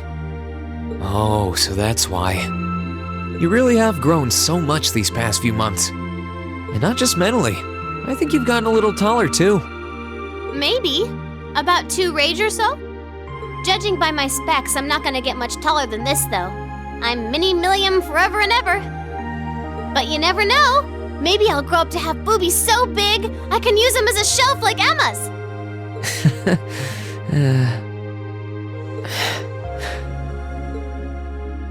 You know, there's one thing I've been meaning to ask. It was only when I was working with Altina over in Crossbell that it finally clicked, but the 2 of you were made artificially, weren't you? Yep. But it's not like we're dolls or anything. We're not that different from you guys. I think the only real difference is that we weren't born from a mother the way normal people are. Oh, but I was adjusted to be able to link with Lammy too, so there's that. Just what kind of place is the Black Workshop supposed to be? You can't answer that, right? Nope. I think everything I knew about the place was wiped from my memory when I was sold off. My first real memory is waking up 5 years ago in Gramps' care. That was about when I first met Claire and Lecter, too. Really? I did have a feeling that might be the case, but I guess this settles it. Lecter said there's another artificial child over in Crossbell, too. Jump attack! Can you not randomly tackle people like that? Pretty sure I've told you this before. It's your fault for giving me that puppy dog look that said, "I need a hug," in the first place. I'm kinda worried about you now. You think I should ask Gramps to let me stay here for another year? I mean, I didn't even get to go to Crossbell with you like I wanted, so it's only fair. That's... Sounds like you're pretty friendly with her now that it's all said and done, too. Haltina and Sammy are pretty tough. But me and Lammy are just as strong, too, you know. Oh, is this that jealousy thing you guys are always talking about? Am I like a jealous housewife? I appreciate your concern, but I'll be okay. Don't worry. Even if I don't have you and Lammy around, I do have Valimar, remember? Oh, that's true. You totally didn't answer my question, though. Anyway, you've got your own work to take care of, don't you? And be sure to keep in touch. I'll always be right there when you need me, okay? Righto, I promise. That goes double for you, mister. If you need me to bust you out of a jam, just say the word.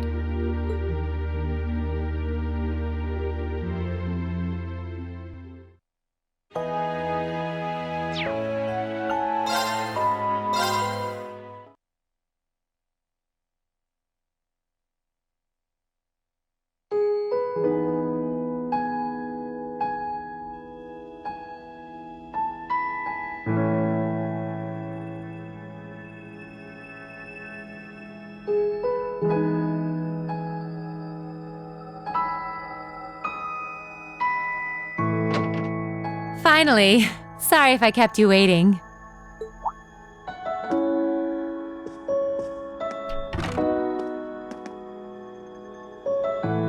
Not at all. I think I actually showed up a little early. Finally had enough booze for the night, I take it? Yeah, had enough of the bad company too, so I managed to skedaddle.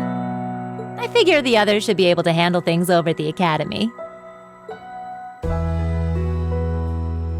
Just standing here really does bring the memories flooding back, doesn't it? For as long as we spent here, it feels like we've been away even longer.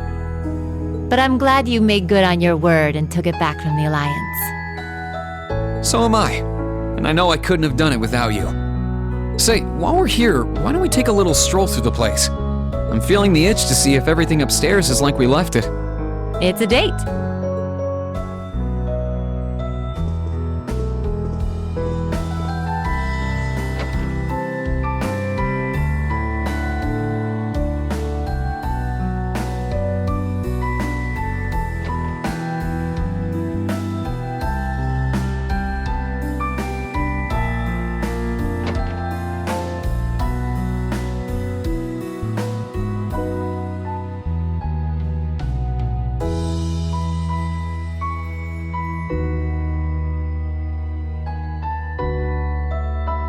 Shame Crow isn't back with us like old times, huh? In a way, he hasn't changed a bit since his first day. Even then, he was never honest with his feelings. Oh, yeah. You helped out with the Arcus trials they all did last year, didn't you? Yep, we sent him all over the country, just like we did with you guys during your field studies. Sometimes, I can't help but wonder that if I'd noticed something was off with Crow back then, we all could have been spared a lot of heartache. I've known him even longer than you guys have. Heck, I was his teacher.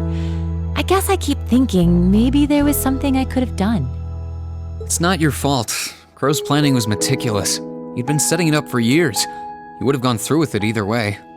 But I'm not going to sit back and let that be that. We'll face him down, beat him, and bring him back. That's my promise. He'll be back where he belongs, with us. And you'll be there with us, too. Yeah?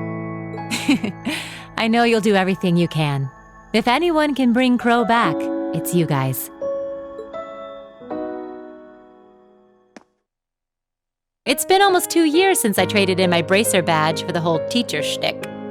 But there's never been a day when I regretted making the switch.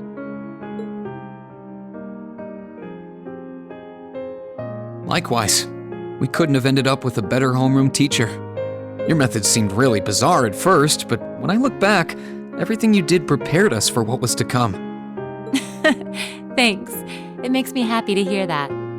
I'd like to think that you all learned a lot from me, but over the past year, I've learned plenty from you guys too. Things I never learned pounding the battlefield as a Jaeger or during my time with the bracers. But whatever the future holds for me, I know the time I spent here will help guide me in whatever I end up doing next. Wait, whatever the future holds? You're not thinking of... I don't even know anymore. No matter which side comes out on top in this war, the Empire's never going to be the same again. When it's all over, should I stay on as an instructor here? Should I go back to being a bracer? Or branch out to something new? All I know is that I want to be able to support you guys in whatever you decide to work towards, as much as I can. Just how I'm going to do that, I don't really know yet. I'm hoping that fighting through the battle ahead of us brings me an answer. You really are amazing, you know that? No matter how fast we grow, you're always a step ahead of us, pushing forward into the unknown to show us the way. I'm never gonna be able to measure up to you, am I? What do you mean? You're experienced, reliable, always ahead of us, just out of reach, but guiding us forward.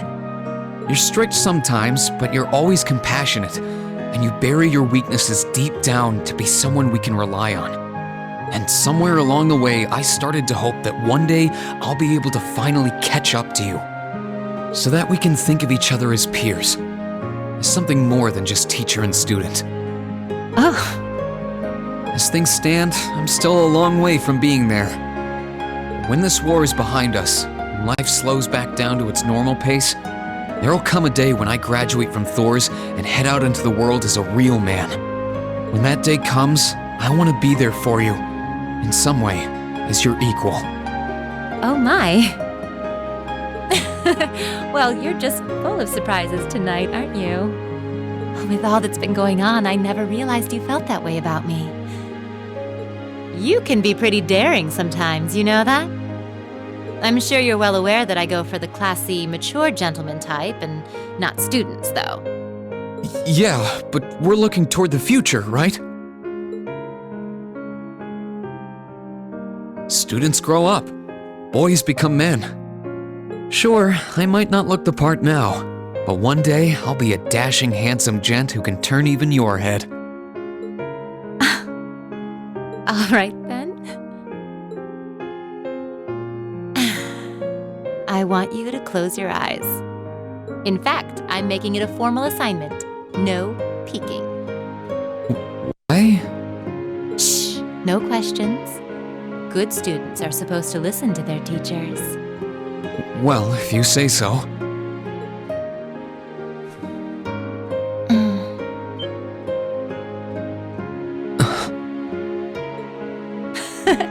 Just think of that as a little appetizer.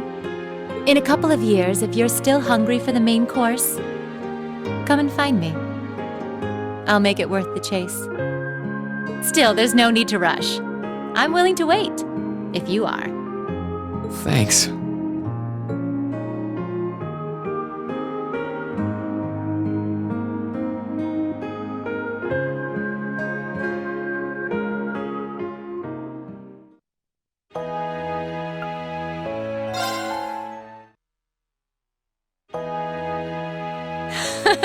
Nice work, guys.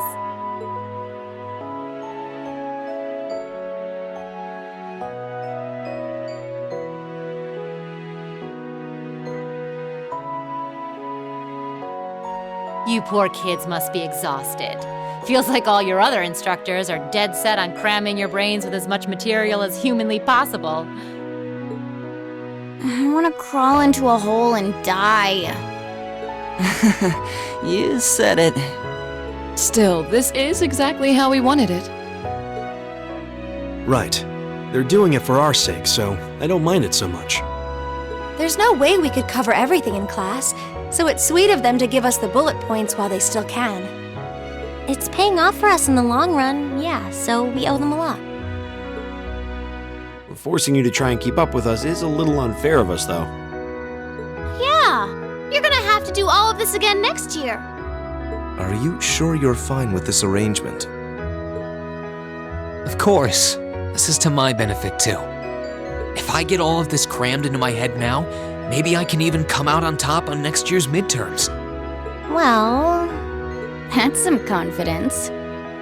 I wouldn't be surprised if you actually did it, though. Reen has the knack for pulling off anything he puts his mind to, after all. I'm probably just being too optimistic.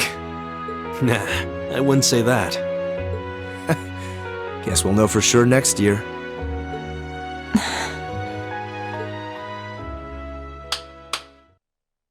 Anyway, tomorrow's the day you've all been waiting for. Your next free day. I know you've got enough schoolwork to choke a horse, but try to carve out a little time for your clubs and all that youthful jazz.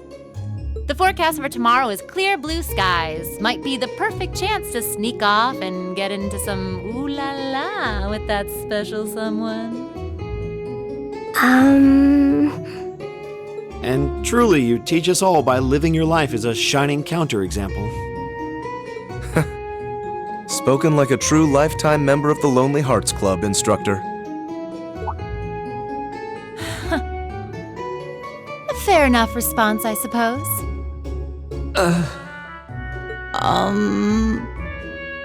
Someone's hiding something. You aren't trying to suggest that you actually do have one, are you? Oh, I wasn't trying to suggest anything. I'm really curious now. It's not polite to pry, however. I think it'd be for the best if we drop the subject.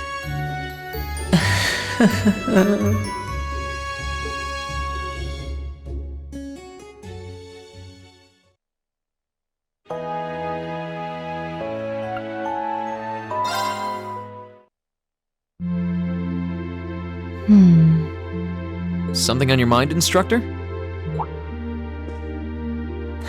You could say that. I've been mulling over how things are going to be come next month, but all this soul-searching's giving me a headache. Well, it'll probably feel strange being back with the guild for the first time in 2 years. But I bet they'll be glad to have you back. Things are probably going to be rough over there, even with you taking up the bracer life again. No doubts there. I can already see plenty of traveling abroad in my future after what happened over in Crossbow. And I imagine it'll keep getting harder and harder for us bracers to operate here, too. What's with that sad puppy look? There's no reason for you to feel ashamed of what you've chosen to do. I'm proud to have a student like you who can stand up and make the tough choices life thrusts on us. Thanks, instructor. I'll try to just grin and bear it for now. Attaboy. Sticking it out through the hard times with a smile will put you on the fast track to becoming a great man. Just make sure you don't try to shoulder too much. All that'll do is turn you into a jaded grump. Everything in moderation, okay? Thanks?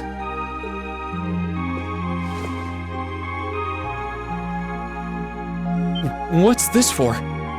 Just a little something to keep you motivated. There's still a part of me that wants to drag you along with me and sign you up with the guild. But I think it's best to let you mature and decide what you want to do in life first. So go out there and grow up to be a real heartthrob. I'll be waiting, as promised.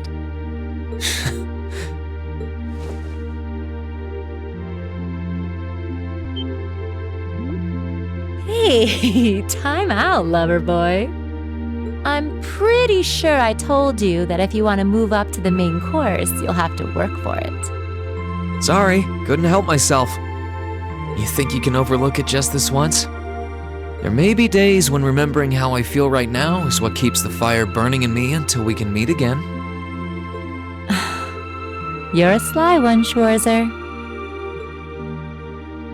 All right, I'll let you off this time. But no more freebies.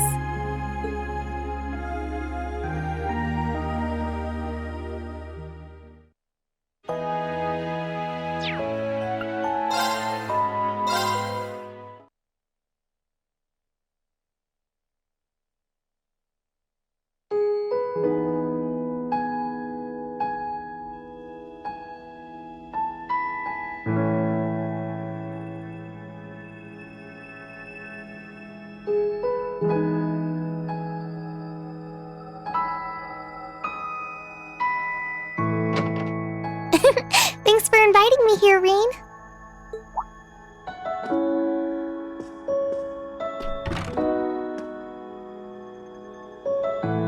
And thank you for coming by.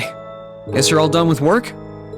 Yep, the other student council members said they don't mind splitting what's left between themselves. I wanted to stay longer, but it was hard for me to say no after they insisted I take the rest of the night off. Can't blame them there. You've always been a workaholic. Sure is nice being back in here. I mean, I never lived with you guys, but I would drop by all the time to deliver your requests on free days. And you always had to do it so early in the morning, too. I can't count how many times you went out of your way for me. Well, while we're here, how about I give you a tour? I'm curious how things are upstairs, too. Why not?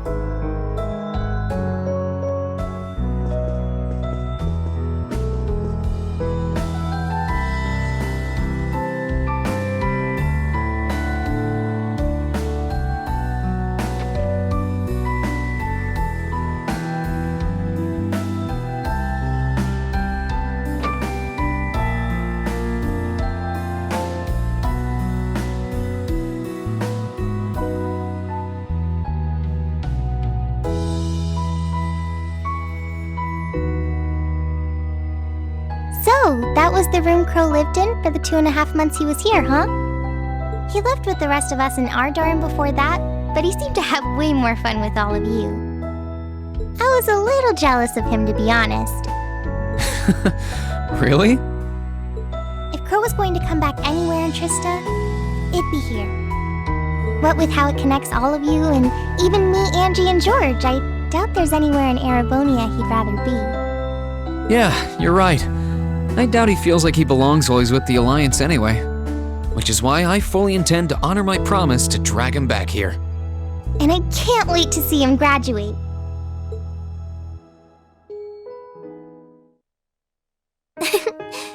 It really is amazing just how dependable you've become. When I first met you, I had no idea I would end up relying on you so much. Even after, I never thought you could handle it all.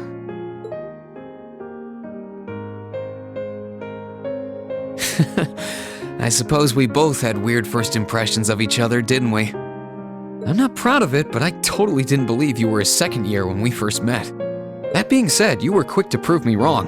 You're so capable and reliable. Thanks. But there's something I want you to remember, Rean. Like? I really do think you're amazing. And not just because of all you did at the Academy. You were chosen by Valimar, and you've gone through all kinds of scary experiences as a result. You've made a difference to the lives of so many, and you're surrounded by people who see you as their leader. But no matter what happens, no matter what you're up against, I don't want you to forget that you're only human like the rest of us. I don't really believe there are natural-born heroes out there who are superior to everyone else. And I don't think you're an exception. So don't feel like you have to shoulder everyone's problems by yourself. We're all here with you if you need us. There's no shame in asking for help or relying on others if you need to, okay? Wow, thank you for saying that. Really. Talking to you gives me a sense of ease in a way nothing else can. You're always willing to accept people for who they are, strengths, flaws, and all. I don't know about that. It was only because you were there to support me that I was able to start accepting myself for who I really am. That I was able to try and keep moving forward as I am instead of losing faith in myself. So, thank you for everything. I'm happy to hear you say that. It's weird. Now more than ever, I feel so glad I was able to become Thor's student council president. If I hadn't, I might have never met you. And I doubt I would have ever started feeling like this. Like? Rean, can you kneel down for a minute? Huh?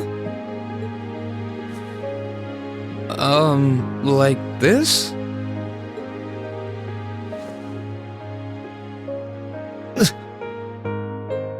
Don't worry. I'm sure everything will work out just fine. We might not be heroes, but that's all the more reason we'll see this through to the end without giving up. And we'll do it without losing a single one of us along the way. Right.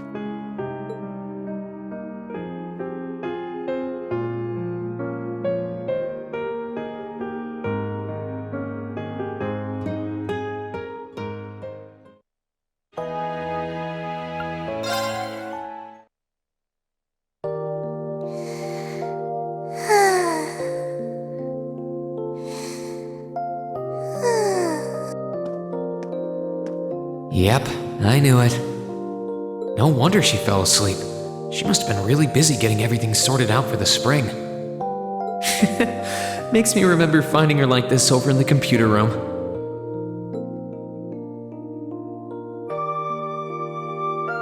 Oh, right. I probably shouldn't look too much or she'll get mad when she wakes up. Angie. George. Crow.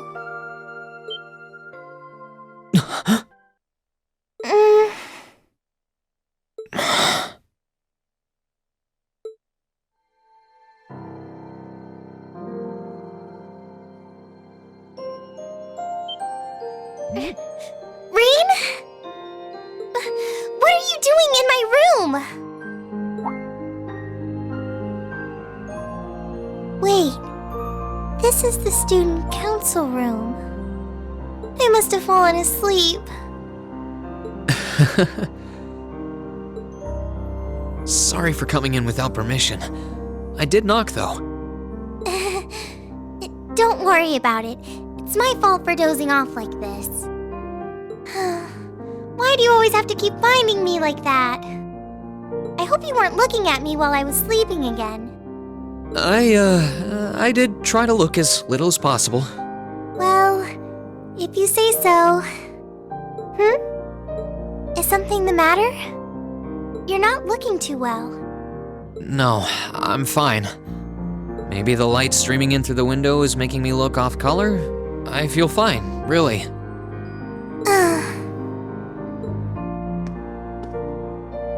Come with me.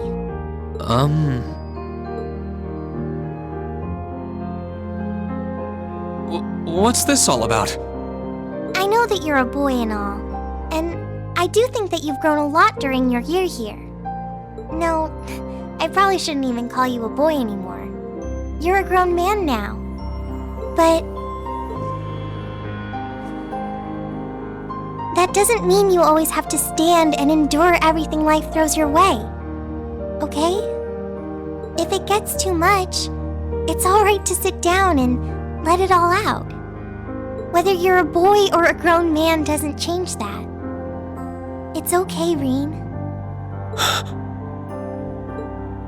I'm so sorry.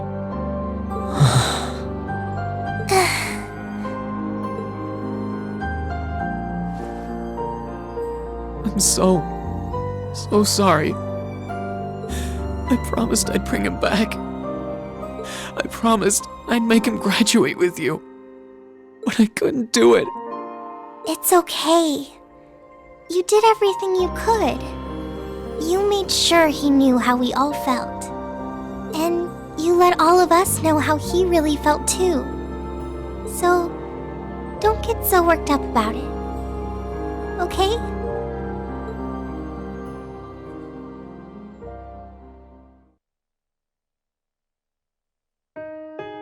I'm sorry. I didn't want anyone to see me like that. Well, I guess we're even then. Not like I jump for joy every time you catch me sleeping.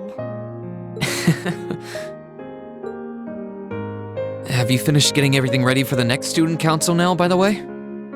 Yep, my days of being president are almost done.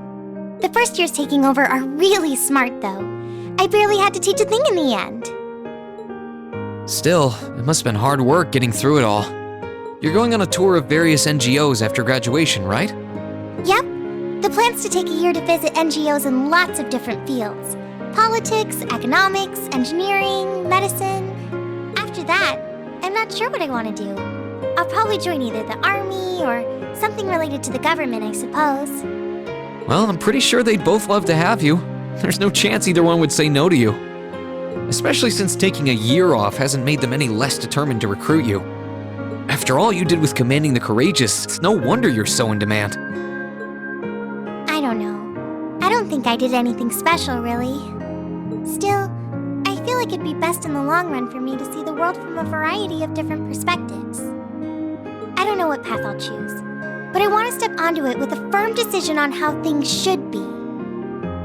I think that's the best thing I can do for this country's future. Maybe I'm being a little overdramatic there, though. Not at all. After how much you've done for this academy, I can only imagine how much you could do for this country. Just try not to overwork yourself, okay? We're with you all the way, but we will always worry, you know? Thanks. Anyway, all this means is that I'm only going to be serving as student council president until the end of tomorrow. After that, I'll be just like any other student until graduation day, so that's how you're going to have to treat me. But how will you ever survive the rest of your school days without all that extra paperwork? All kidding aside, it's going to be lonely not seeing you at that desk every time I swing by, or missing out on the extra free day work. Maybe I could ask Prince Oliver to get me a President Towa plush doll for when I feel down. He mentioned Captain Towa once. I'm sure you'll be just fine. You'll probably be busy enough as a second year without student council stuff. I mean, I think it's sweet that you'll miss me that much, but... I'm sure I'll be really busy too, but knowing I was helping you out meant it never felt tiring for me. Still, if you aren't that opposed to the plush idea, maybe I really will ask him, even if it won't beat the real thing.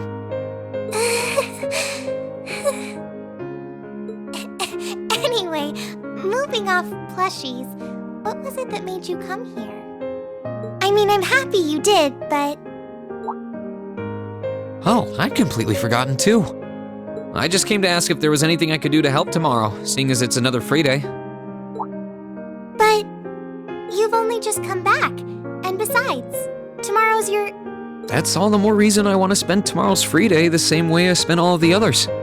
It wouldn't feel like our final free day is Class 7 if it were any different.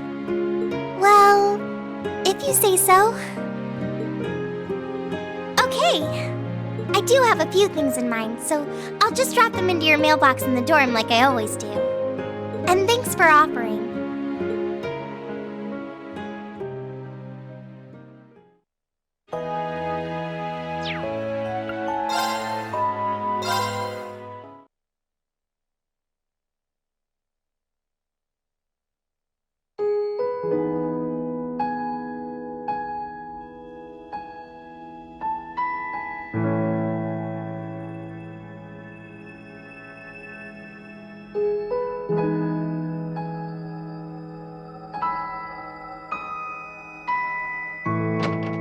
So this is what it looks like on the inside.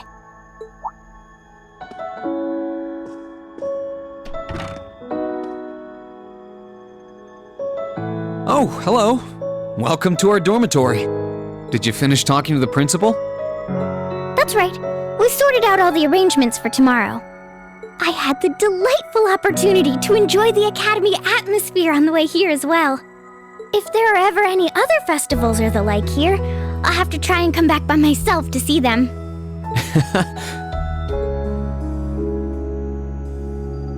So this is where you and your classmates spent so much of your time. I almost feel as if I shouldn't be here. Like I've stepped into Class 7's private little world. Oh, not at all. You're very welcome here. So, how would you like me to show you around the building? I'm curious how things are upstairs now, too. Well, if you're offering, then let the tour begin.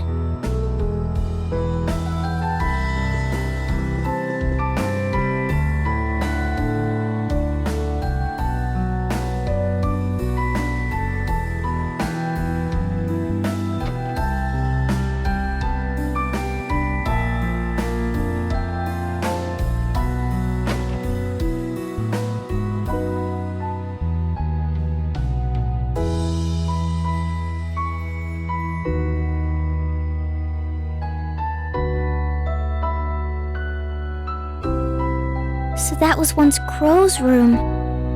His room was opposite to yours then? Yeah, he only lived there for a couple months, but I can't picture anyone else being there.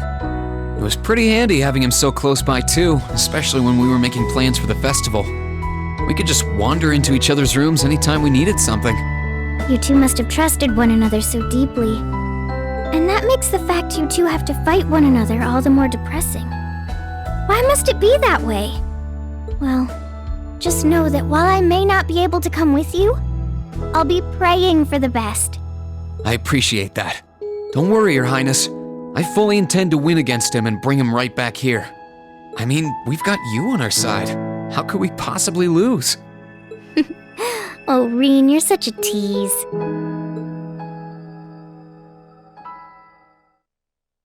Besides, I'm hardly the lovely, kind-hearted girl you think I am. Pardon? At first, I was acting as a substitute for Elise because she couldn't be near you herself. I thought, if she couldn't support you, I would try to do so in her place. And before I knew it, I found myself learning things about you that even she didn't know. And the more I learned, the guiltier I felt. Guilty because knowing things she didn't made me feel, well, really happy. Oh, I had no idea. And as if that weren't awful enough, I found myself wanting to know more and more. What right do I have to call Elise my best friend when I feel this way?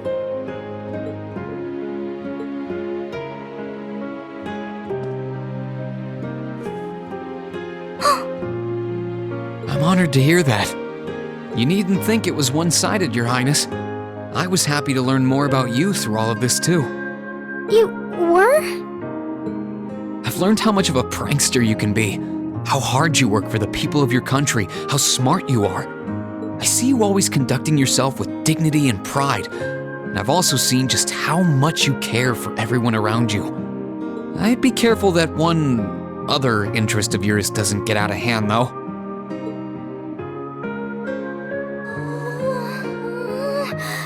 This simply isn't fair! It's like I'm the only one getting worked up here while you just play everything off, cool as a cucumber! Well, whatever happens, it's all on you! I take no responsibility! When we find Elise, I'm gonna tell her everything, and we'll talk it through. All night if need be. Oh! Perhaps working together as a team might not be such a bad idea. Why am I suddenly filled with an overwhelming sense of dread? Anyway, none of this even matters if you don't come back alive tomorrow. So you have to, alright? With Elise, of course. Promise? I wouldn't dream of doing otherwise. The two of us will be back before you know it. So wait a little longer, okay? I can't wait.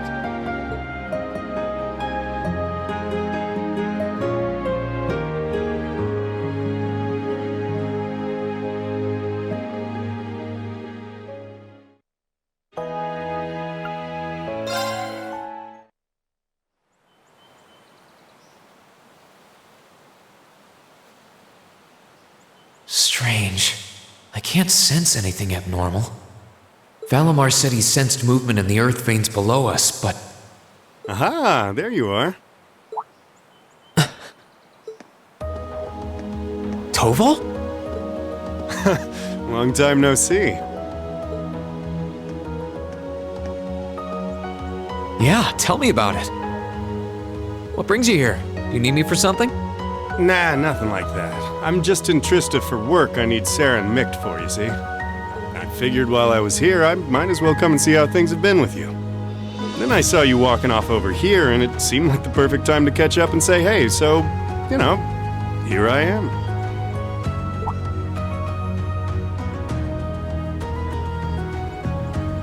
This is that old building Valimar used to be sealed away in, huh? Sarah's the one who told me all about it, but she wasn't lying about how creepy it is. It's got this real weird air about it. Why are you hanging around here? Well, I thought there was, Actually, it looks like it was just my imagination, so don't worry about it. Okay? Still, by the sound of it, the guild's been keeping you busy lately. Has your workload lightened up at all? It's relatively peaceful right now, yeah. It won't last, though. If anything, it's only going to get worse. I'm sure. Thanks to Crossbell being annexed before a full-on war could break out, things have on the surface calmed down. That's partly thanks to you, too. The only problem is, now there's no power out there at home or abroad capable of stopping him. And by him, I mean our friend the Blood and Iron Chancellor, of course.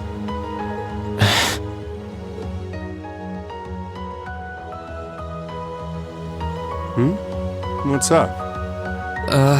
It's nothing. The only people who know the truth about me and him are the ones who were there that day. Still, I wouldn't be surprised if Prince Olivert and Viscount Arcade have worked it out already. How much should I tell him? Don't worry, Rean. About what? Sarah's told me no more about what went down in that castle than she feels I need to know. I'm not privy to any details involving your friend's death or your private business. I can't pretend I haven't managed to fill in a few gaps just from putting two and two together, though. Sorry. It's not like I don't trust you or anything. I've just got a lot of things I need to sort out in my own head first. Oh, I don't doubt it. I'm guessing time will help in that regard, but it'll only go so far.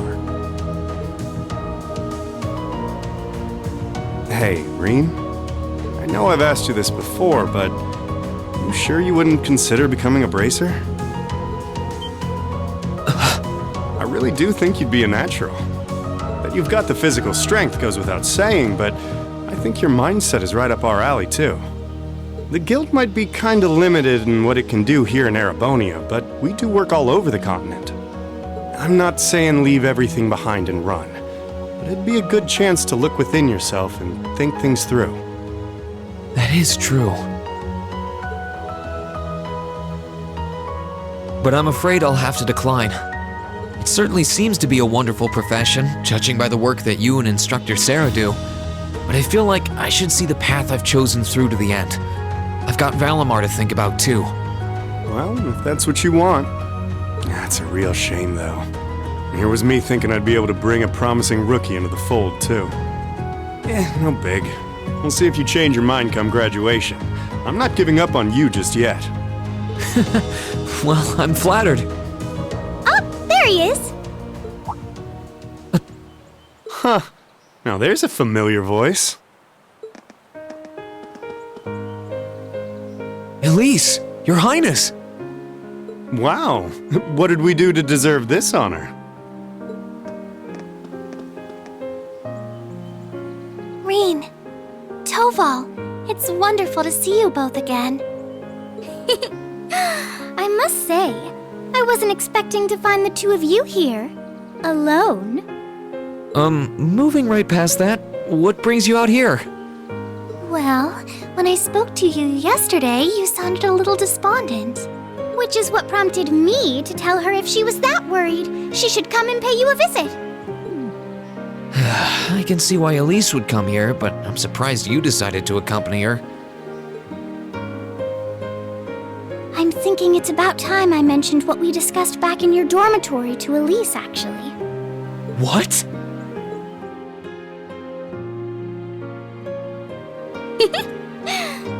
Hope you're as excited to see what happens as I am.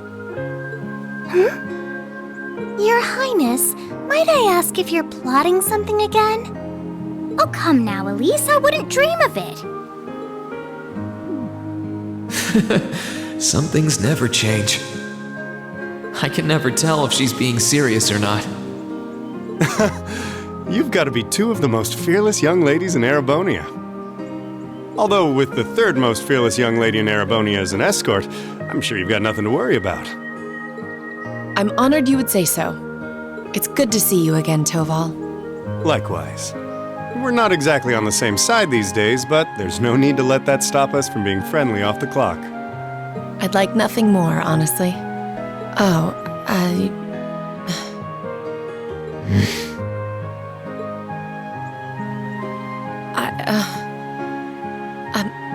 reassure you my accompanying them was purely by coincidence. No, I know. If anything, I'm the one who's putting you out. I seem to be the reason they came here, after all. I never once thought you were putting me out, so don't worry. I did wonder whether it might be best to stay out of your sight, truth be told. Please, don't think like that. I was the one at fault, not you.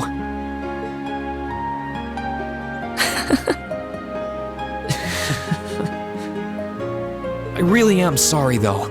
I was being so childish. Not at all.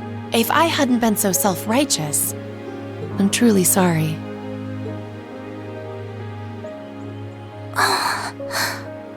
It looks like another formidable foe has entered the fray. Your Highness, please! Reen, I swear, you're a damn magnet for trouble when it comes to women. Well, this sure is an odd place for everyone to be hanging out in the middle of the day. Oh, hey, Celine. Celine! Ooh! Oh, how I've longed to pet that glossy black fur again!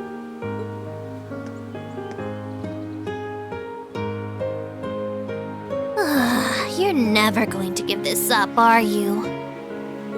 I thought something felt odd over here, but I guess that's because of you guys. Oof, I totally forgot until you said that. Forgot what? Is something wrong?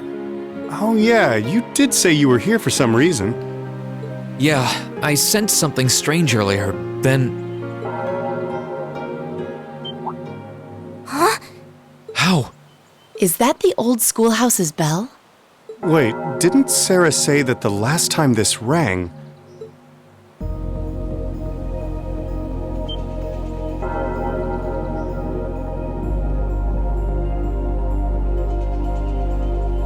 What's happening?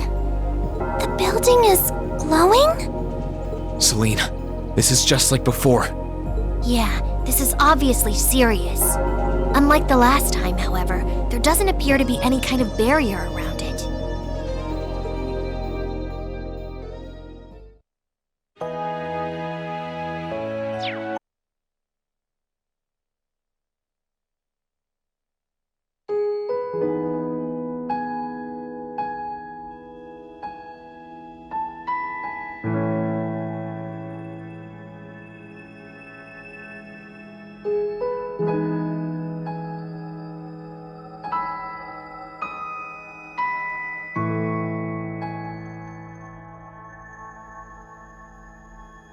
It's hard to believe we're finally back. But here it is, our old dormitory. I guess I'll have a little walk around for old time's sake.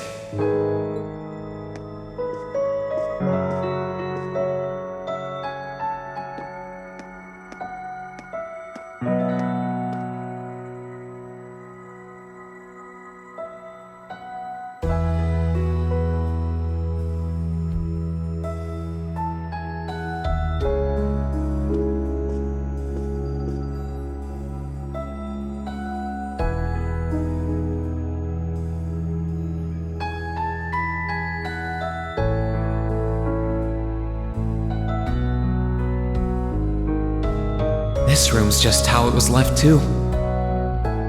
Seeing it so tidy and empty like this, it's almost as if Crow was never even here to begin with. But he was, and I'll never forget that. He lived here in this dormitory, in this room, and as a part of Class 7.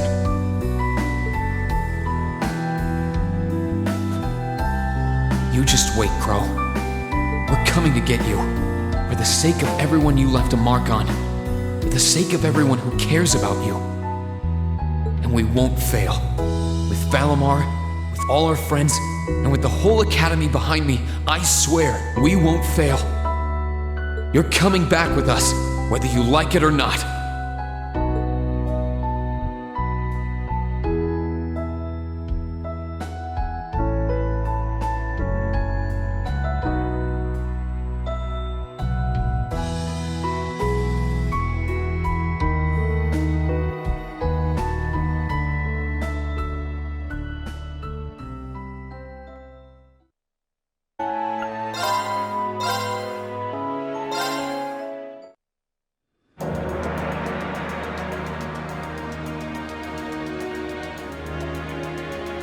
I'm leaving you in charge of the Courageous' day-to-day operations. I don't doubt you'll make a fine acting captain.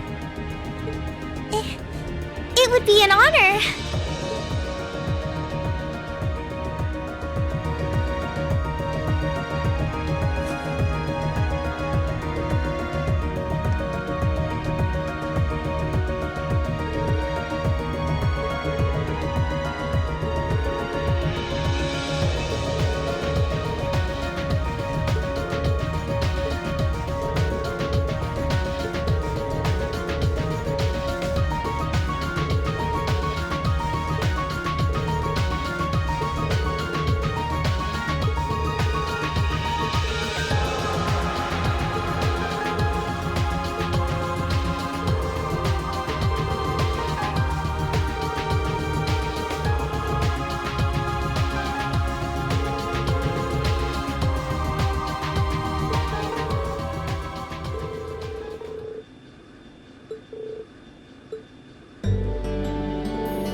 Reen, this is just a little parting gift from me. It's always come in handy for me when I was in a pinch, so I hope it'll help you out too. Thanks, Toval. You've done a lot for us. It always felt like you were looking out for me, even when it came to my future. Think nothing of it. You kids are the future, after all. But remember, this is where it starts getting serious. Get yourself through this war in one piece. Find something you want to dedicate your life to. And hey, if you ever decide you want to follow the same path Sara and I did, you'll be welcomed with open arms, okay? I'll be sure to give it some thought. Okay, knock it off with the scouting. Well then, it's time we bid you all a fond farewell for now. Chin up, Alfin. I'm counting on your charm to keep everyone motivated. May the goddess be with you. I look forward to the stories you'll have to tell when next we meet, Laura. Good luck, Father.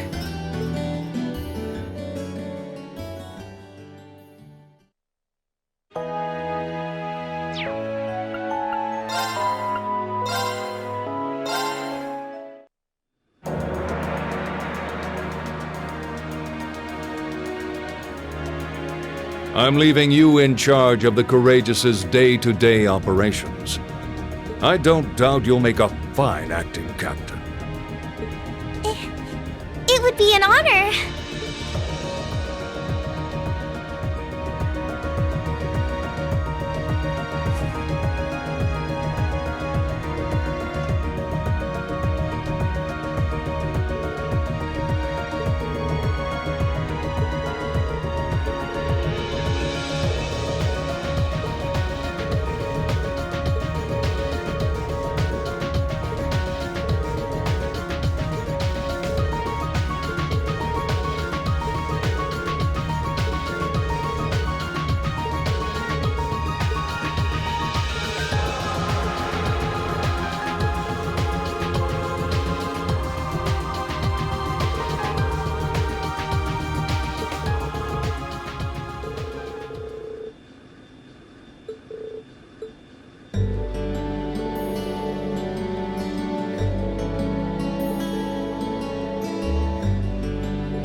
I'd like you to accept this. I hope that it will prove to be of some use to you in the challenges ahead. Thank you, Captain. You've done so much for us, especially in Ymir. I can't begin to thank you enough for helping to protect my hometown. You needn't thank me. I just did what I felt was right. I wish you all the best in the future. Not as a member of the RMP, but as a graduate of Thor's military academy. Thank you. We'll do all that we can to meet your expectations. Yowza! Things are getting nice and steamy over there, huh? Oh? Uh-oh. I feel like I'm losing in the race for most reliable big sister figure all of a sudden. Well, you get a gold star for trying. Well then, it's time we bid you all a fond farewell for now. Chin up, Alfin. I'm counting on your charm to keep everyone motivated. May the goddess be with you. I look forward to the stories you'll have to tell when next we meet, Laura. Good luck, Father.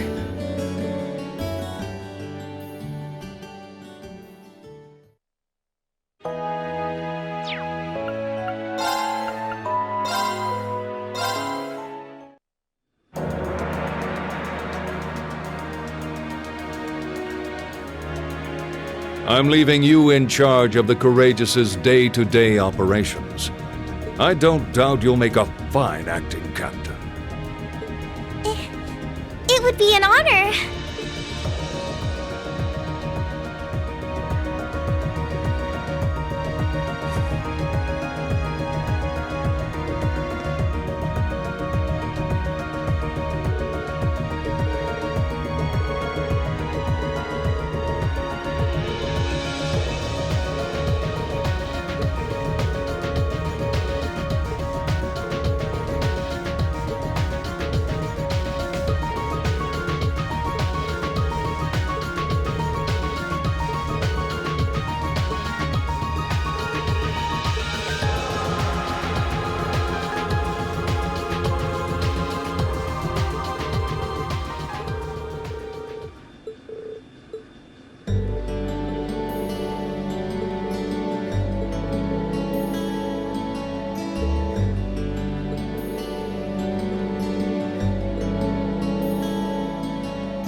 Master Reen, would you mind accepting this? It's a little something I've always kept with me. I hope it will be of some use to you. Thank you, Sharon. You're always taking care of us, you know that? I almost wish you could stay with us longer. I feel like I have so much more I could learn from you. I would like to remain here and continue to serve you as well, you know. I wish you the very best in the days to come. I'm sure that if you try, you will find a place worthy of you in this world. Thank you. I'll do what I can. I also hope that you'll continue to care for Lady Alisa in more ways than one. Sharon, stop! We'll all take care of her while you're away, so don't worry. Well then, it's time we bid you all a fond farewell for now. Chin up, Alfin. I'm counting on your charm to keep everyone motivated. May the goddess be with you. I look forward to the stories you'll have to tell when next we meet, Laura. Good luck, Father.